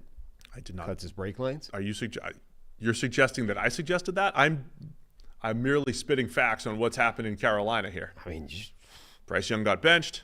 Andy Dalton gets into a car accident, kind of hurts his hand. Nobody's seriously hurt, thankfully. Bryce Young gets a start, and he's just in the lineup after that. I mean, it just sounded like you were joining the dots there for him. We'll cut that. We won't focus on that. Anyway, really, Bryce Young. My question with the Bryce Young thing is 1 week until the trade deadline. Are the Panthers trying to give him a shop window? Are they giving him 1 week to like show himself, and then it's like, hey, Rams, Dolphins, other teams that we've invented as potential trade partners, like come trade for Bryce Young? Or what we theorized when he first got benched was like, hey, it could be a mental break, give him a little time away, and then eventually he should get back in there. Is this hey, let's get back in there and let's really hope you can start to show some progress here in the second half? Yeah, I mean, don't you think that what he showed last week probably made them say, okay, let's see it again next week? Like I think that's more realistically what it was, yes. Yeah, like they put him out there. It was a horrible matchup because it's Denver's defense, and actually Bryce Young looked better than he has probably before. So they looked at that and went, oh, okay, well, let's see. Let's give it another week, because again, it's not like there's any point in doing anything else, right? They're dead. Their season's done anyway. It's not like Andy Dalton is leading them anywhere. It's just that they had to sit down Bryce Young because he was playing so badly. I had never heard that said until this year. They had no alternative. Putting guys down. Right. They had to sit him down. They had to take him to a farm upstate, put him down. And look at him back. Right, because they had no alternative, right? One of the world's great healers. But the way he played last week was not that bad. It was not, I can't do this again. It was like, okay, well, let's see. Let's give him another shot. So I think he kind of earned it with that performance. And the Saints defense is so banged up that I'm kind of curious to see if he could play well this week. Yeah, and again, who's part of the Panthers rebuild? They just traded Deontay Johnson last week. Jalen Coker, the undrafted rookie out of Holy Cross, had a really nice game. Xavier Legette's going to get more time. Like you're just going to get Bryce Young with some of these young guys and seeing how it goes, man. Seeing how it goes. So I'm excited to see more Bryce Young data points. Jalen Coker was the final wide receiver that I got to watching last year for the draft prep stuff. Yeah. Yeah. Do you have your notes handy? Do you have any notes? I do. Oh, wow. What have I got? Just read directly. I like note reading. Really nice with the ball in the air, adjusts well, high points well, catches well. Level of competition was a joke. Whoa. Stay out of the Patriot League, man. He loses some speed in his cuts, doesn't have a whole lot to lose, needs to stay at full speed in his break. Good in the red zone, never saw press coverage, stacks defenders well, does a lot well, has some limitations. Really nice burst, but seems to top out pretty quickly. But he had some good workout numbers. Well, interesting workout numbers. Really fast 10-yard split, but ran like a 4.57, but was really explosive. Like vertical, broad jump, et cetera, was really high. I kind of liked him. I love that. We're just going to read scouting notes the whole draft season this year. That's going to be the show. So Carolina, look, they still lost by 2 scores. They were down 28-7 against Denver last week, but it looked a little bit better offensively. Defense is still a big issue for the Panthers. Saints have been awful these last couple weeks. They're a completely different team. How much can Derek Carr rescue? Like, because injuries has been a huge part of their problem. Now the offensive line got healthier, not healthy, is healthy. The receivers have gotten healthier. They got back Olave. So there's more to work with than there was at the absolute sort of nadir of this disaster. But I don't know that Derek Carr just flips a switch and suddenly they're what they looked like in week 1 and 2 again. Yeah, they're a far cry from what they were in week 1 and 2. We also got multiple corrective emails on our Saints analysis yesterday. So I reached out to Jason Fitzgerald. I'm going to try and do, I think, kind of bonus YouTube show with Jason where I get to talk me through it. Talk me through the Saints. Good. I like that. What is it? Is it as bad as people are making it sound? Why is it different to previous years? The point that came through in multiple emails was that the Saints can't cut anyone. Can they still re-sign people? Yes. But you can't walk away from a Cam Jordan or someone else as they get, as you see, as other teams are able to walk away from older players when they lose a step or two, the Saints are more limited along those lines. I still just don't see this as a radically new development. Like, I don't think this is something that's changed. I like that as a good one-off though for the YouTube channel. Yeah. So if Carr's back, we can do a little wit out here. If Carr's back, I think I still might take the Saints by 7.5. Panthers are making everybody look good. I believe Carr is back, and I'm still taking Carolina to cover that. I'll take the Saints. I don't love it, but I'll take them to cover the 7.5. Harry will also take them to cover this weekend. New England Patriots at the Tennessee Titans. Titans favored by 3.5. Oh boy, they just played the Lions. Does Vegas know they just played the Lions? 2-6 Patriots at the 1-6 Tennessee Titans. This is another line that indicates to me that Drake May is expected to play, even though he's in the concussion protocol.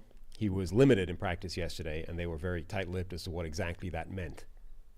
Apparently, they have like 30. When you're limited with the concussion, you have like 30 minutes to do the practice, and so they just made it like the part that the media can't see. Right. Yeah. So, and they were very. I think if you get back from concussion protocol by Wednesday, you're probably trending in the right direction for Sunday. Yeah, that's what I'm saying. Anyway, it feels like. What do you think the line is with Brissett? I think it probably moves a point or two. You think so? Yeah.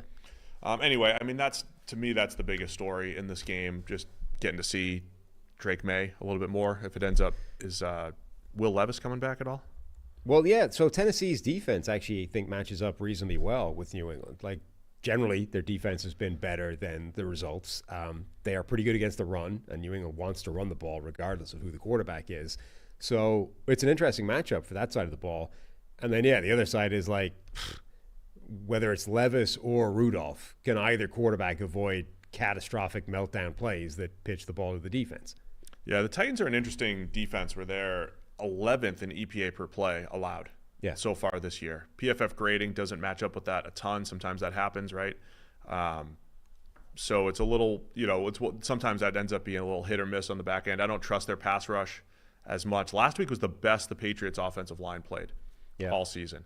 And that's like another kind of a dagger toward the Jets, was like they were unable to exploit the offensive line that had been exploited by everyone. Tennessee doesn't necessarily have the horses, but Harold Landry had a good game in the limited time against the Lions. Like, there were some positives with Tennessee last week. Yeah, their pass rush hasn't been great. They do, however, have athletes that can, like, a lot of the times when you're dealing with bad offensive linemen, they can lose ugly. So Tennessee has the kind of athletes where if they lose ugly a few times, like, those are the kind of guys that can exploit that and really turn those into impactful defensive plays, as opposed to just, well, you lost anyway, but the guy's not really athletic enough to make it into a game-changing play. Like, if a left tackle, bends over and face plants, like, Arden Key can wreck the quarterback in 2 seconds. You know what I mean? Future Lion Arden Key. That's my prediction. Possibly. Anyway, it's another showcase for a couple more players on Tennessee. I've heard New England may be rumored to try to add to their team. Buying. Yeah, you've been of that mind, right? When you have a young quarterback, it's not all about sell, sell, sell. It's actually about buy and get more pieces around him, even if it's not a better long-term play. So it'll be interesting to see if either team does anything leading up to the deadline, and if Drake May plays. Going back to this whole, should he have been playing behind this line without these great receivers? I do think overall he's taken some hits, and the concussion was kind of like a late slide-ish type of thing. It wasn't like the lines. No, he's looked really good so far. I think he's done a good job through 3 weeks of making the offense look better. When we talk about elevating what you have, I think forget throw for a minute, but just I think Drake May has just elevated the level of this offense. Which he did throughout his college weeks. career. Yes. I mean, he had the worst supporting cast of any of the top guys we were talking about at draft time consistently. And despite that, put himself in, top 1, 2, 3 conversation. He looked great with Josh Downs, though. Him and Josh Downs. Great combo back in 22. Anyway, the Titans favored by 3.5 here. Where are you going with this one? I am going to go with the Patriots. I'll also take the Patriots. I don't know if I want them with Brissett, but I'll keep it either way. Patriots as 3.5-point underdogs on the road in Nashville. And then tonight's game, Thursday night football, Houston Texans at the New York Jets. Would you be surprised if I told you the New York Jets at 2-6 favored by 1.5 against the 6-2 Titans? Now, no. When the line first came Texans. out, yes, because I knew the line for some I know you period knew, of time. but you were first surprised. It's the Texans, not the Titans. Just Kind of clarifying amazed that the line is 1.5. I mean, the Pat McAfee show read this out to J.J. Watt, who was astounded that the Houston Texans were underdogs in this game. Always get someone else to criticize now. Vegas. Yeah, Vegas. He didn't understand what Vegas knew that he didn't. JJ's not big on numbers generally. Well, he's quite big on them when they say that TJ is the best player in the NFL. Sack totals. Yeah. Big on those. Right. Unless he's not leading. Yeah. He's big on the numbers that make his case for him. He must have Will McDonald in the Defensive Player of the Year race would here think. with his 8 sacks. Right. I wonder if anyone's asked him. Anyway, Can we get JJ on the show? is this just down to the fact that the Texans don't have wide receivers anymore? Like, is that what that is? Because, okay, they lose. I think this probably Nico comes Collins down is still to- working his way back, right? And Stephon Diggs just tears his ACL. So now the Texans receiving core is Tank Dell, who in my PrizePicks lineup will get in the end zone, Xavier Hutchinson, John Mechie. Like, it's the guys that have been at the bottom of this roster who suddenly have to be the starters. It probably comes down to Kevin Cole's adjusted scores. Oh, Something of the like. You know what I mean? It is, because remember the Jets beat the Steelers 21-20 the Jets adjusted beat the Steelers. in the adjusted scores. So the Texans have beaten the Colts by 2. They beat the Bears by 6. They beat the Jags by 4. They beat the Bills by 3. They lost to the Packers by 2. And they just beat the Colts by 3. Mm-hmm. I think it really comes down to winning, going 5-1 in games that were within 6 points, but like within 3 and 4 points, a bunch of either way. I was very high on the Texans coming into the season, and I think they've just I don't want to say it's like a miracle that they're 6-2. I think they deserve credit for finding a way to be 6-2 without even coming close to playing to their top capability. And then we might not even get to see their top capability because you lose Stephon Diggs. But once Nico Collins is back, like, who can play better on the Texans? C.J. Stroud, we've seen him play better. We've seen the offense as a whole perform better. I think defensively, you can have a more consistent pass rush. I know Danielle Hunter and Will Anderson might have a lot of pressures. They haven't had a ton of just straight dominance up front. I think they have that in them. So I think everything on the Texans can be better, and they're sitting here at 6-2. And it's like when you go back and look at the first half of the season, it hasn't been a dominant 6-2 from Houston. And then from a Jets perspective, I know shouty show narratives and all this stuff, and it's all terrible and bad because they're 2-6. But you could just do the same, just flip it with the Jets. How many plays are they away from, winning some games? Lost 10-9 to the Broncos, 23-17 to the Vikings. They beat the Steelers 21-20 in the adjusted score, even though it was 37-15. Lose to Buffalo by 3, lose to the Patriots by 3. So that's where the line comes from. The Jets have a ton of close losses. The Texans have a ton of close wins. And so when you look at how well the teams have played, it's probably closer than the records. Throw the records out the window. Throw them out. So we're in for a good Thursday night football game is what I'm trying to say. As Janko and Ben in the chat have pointed out, when they played last year, the Jets won 30-6. So that's here's a reminder. Here's a reminder. That was the last time a Jets quarterback threw for 300. Yes, in which C.J. Stroud completed 10 of 23 attempts for 91 yards. Meanwhile, Zach Wilson. No, that was the game. Like, I'm a big, me and the weather. This is a big rain game. So for C.J. Stroud, I'm like, throw it out. It's a rain game. Mm-hmm. But for Zach Wilson, What do you put like a multiplier on these numbers because he did it in the rain? He went 27 of 36 for 301 and 2 touchdowns. Yeah. Zach Wilson. So my answer to that as a box score is, well, Zach Wilson's not there anymore. Aaron Rodgers hasn't shown that he can put up 300 in the rain. I'm just going to say the last great game a Jets quarterback had was week 14 or 50, whatever this was last year, Jets-Texans. Yeah. The Texans fell to 7-6 after this game. They were in the middle of their ascent. I think they had just beaten Cincinnati and proven, hey, they're really good. I don't know that that's a repeatable game. In New York, man, short week. I don't believe that that's a repeatable game for the Jets. I think that was an aberration. And actually the Texans are better than that and are going to show it against the Jets tonight. Yeah. And I'm just, oh boy, I'm really here for the Jets narrative stuff. I mean, it's going to be a lot of fun. Al's going to have a lot of fun tonight. Going to get that steak delivered at halftime. It's just going to be another great game for Denver. A lot of Halloween metaphors, you know. Does Al have his own specific steakhouse that he gets delivered from? Does he bring his own chef? Where's the steak? They showed in the game because he lives in L.A. Yeah, they showed his steakhouse in the game last week, the Vikings Rams game. But that's his home game, right? But he had like his own table by the window. Does he have a certain like it's? I know Ruby's is probably delivering the one time he comes to Cincinnati. Yeah. Right? I think it's probably just the steakhouse for each individual city. You know what I mean? Like Cincinnati's the steakhouse is Ruby's. Who do we talk to get that into our rider? I mean, it doesn't have to be. We do 3 shows a week, but if like one show a week, we just had a steak waiting for us. Doesn't have to be halftime. We don't have to like after the show. Just like a steak waiting for us over here. Yeah. We talk to Mark. Who do we talk to? I think we probably have to make a lot more money for that. Probably. Yeah. Next contract, maybe. Right. Next contract. I'm looking forward to this game. Look, there's one more just actual football thing to watch. Jets run defense. Still don't trust them.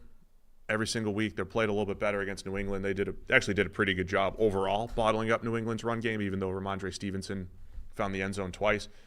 The Texans' offense, as inconsistent as they've been, the Joe Mixon factor is, he's been good for them. He's if they didn't have Joe Mixon and they had last year's run game, it would look that much worse. And I think it did at times when he was out. So just something to keep an eye on. I think Texans have a chance to run the ball against this Jets defensive front. And we'll see if Aaron Rodgers can get the troops going. Yeah. Special teams has been bad for the Jets. The defense hasn't been as good. And look, I'm not saying it's all on Aaron Rodgers, but there's something about him having that control over the whole squad where I think all these other pieces have gotten worse. And I think he deserves some of the blame for that.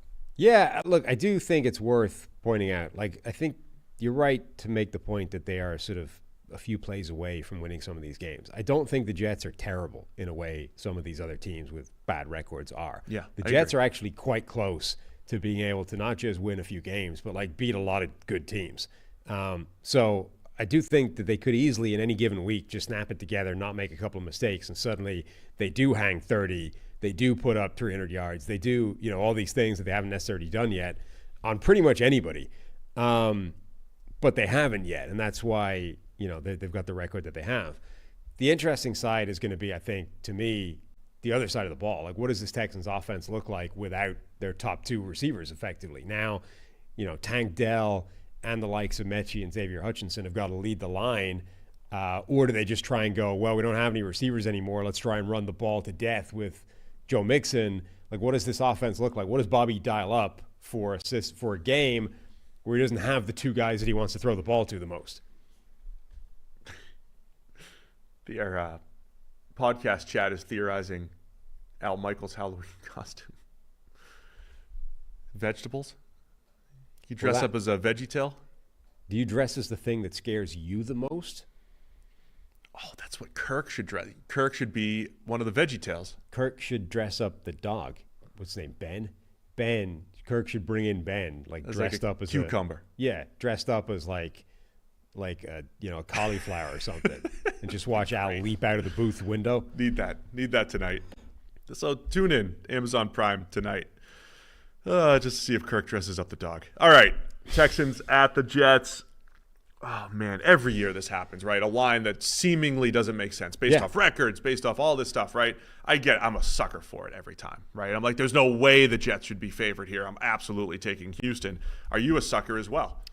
Our general pick scores would suggest yes. Perfect. So I'm taking Houston. You're taking Houston because we're suckers. And Harry, 9-year-old, also a sucker as well. We're all taking the Texans here. And looks like the Jets are falling to 2-7. In real record, though, not in adjusted. Yeah, according to PFS data, 93% of the money in this game is coming in on the Texans. Oh yeah, this is the one. These are the lines Vegas throws out there to mop up. Right. So the only people out here that don't think this is going Houston's way is Vegas setting the line. Oh, cue the ref conspiracies tonight. There's a lot. There's a lot to watch tonight. I'll take the Texans though. Sticking with it. All right, man. Good show. Only one bye. Niners and Steelers on the bye. We'll talk about them next week. Why can't we just have an orderly, systematic set number of It buys? used to be orderly, but now the 17. You told you the 17 game schedule, the 18 weeks. But like they screwed it all up. There's a week with 4. There's a week with none. There's a week with 1. Why can't? I think there's a week with 6 coming up. Surely we can just evenly split that. Then they used to never have buys after Thanksgiving, and now I think they do. It's an entire mess. Anyway, we showed our PrizePicks lineups earlier today. Again, you guys can join as well. Download the PrizePicks app today. Use the code CheckTheMic. You get $50 instantly when you play $5. We appreciate PrizePicks as our presenting sponsor here on Check the Mic. We'll be responding tonight reacting instantly to the Texans-Jets game as always. So be sure to be subscribed right here on the YouTube channel. Hit the thumbs up on the way out. Subscribe, 5-star reviews, do all the fun stuff. And that's it. We'll see you again on Monday. More Check the Mic. Struggled with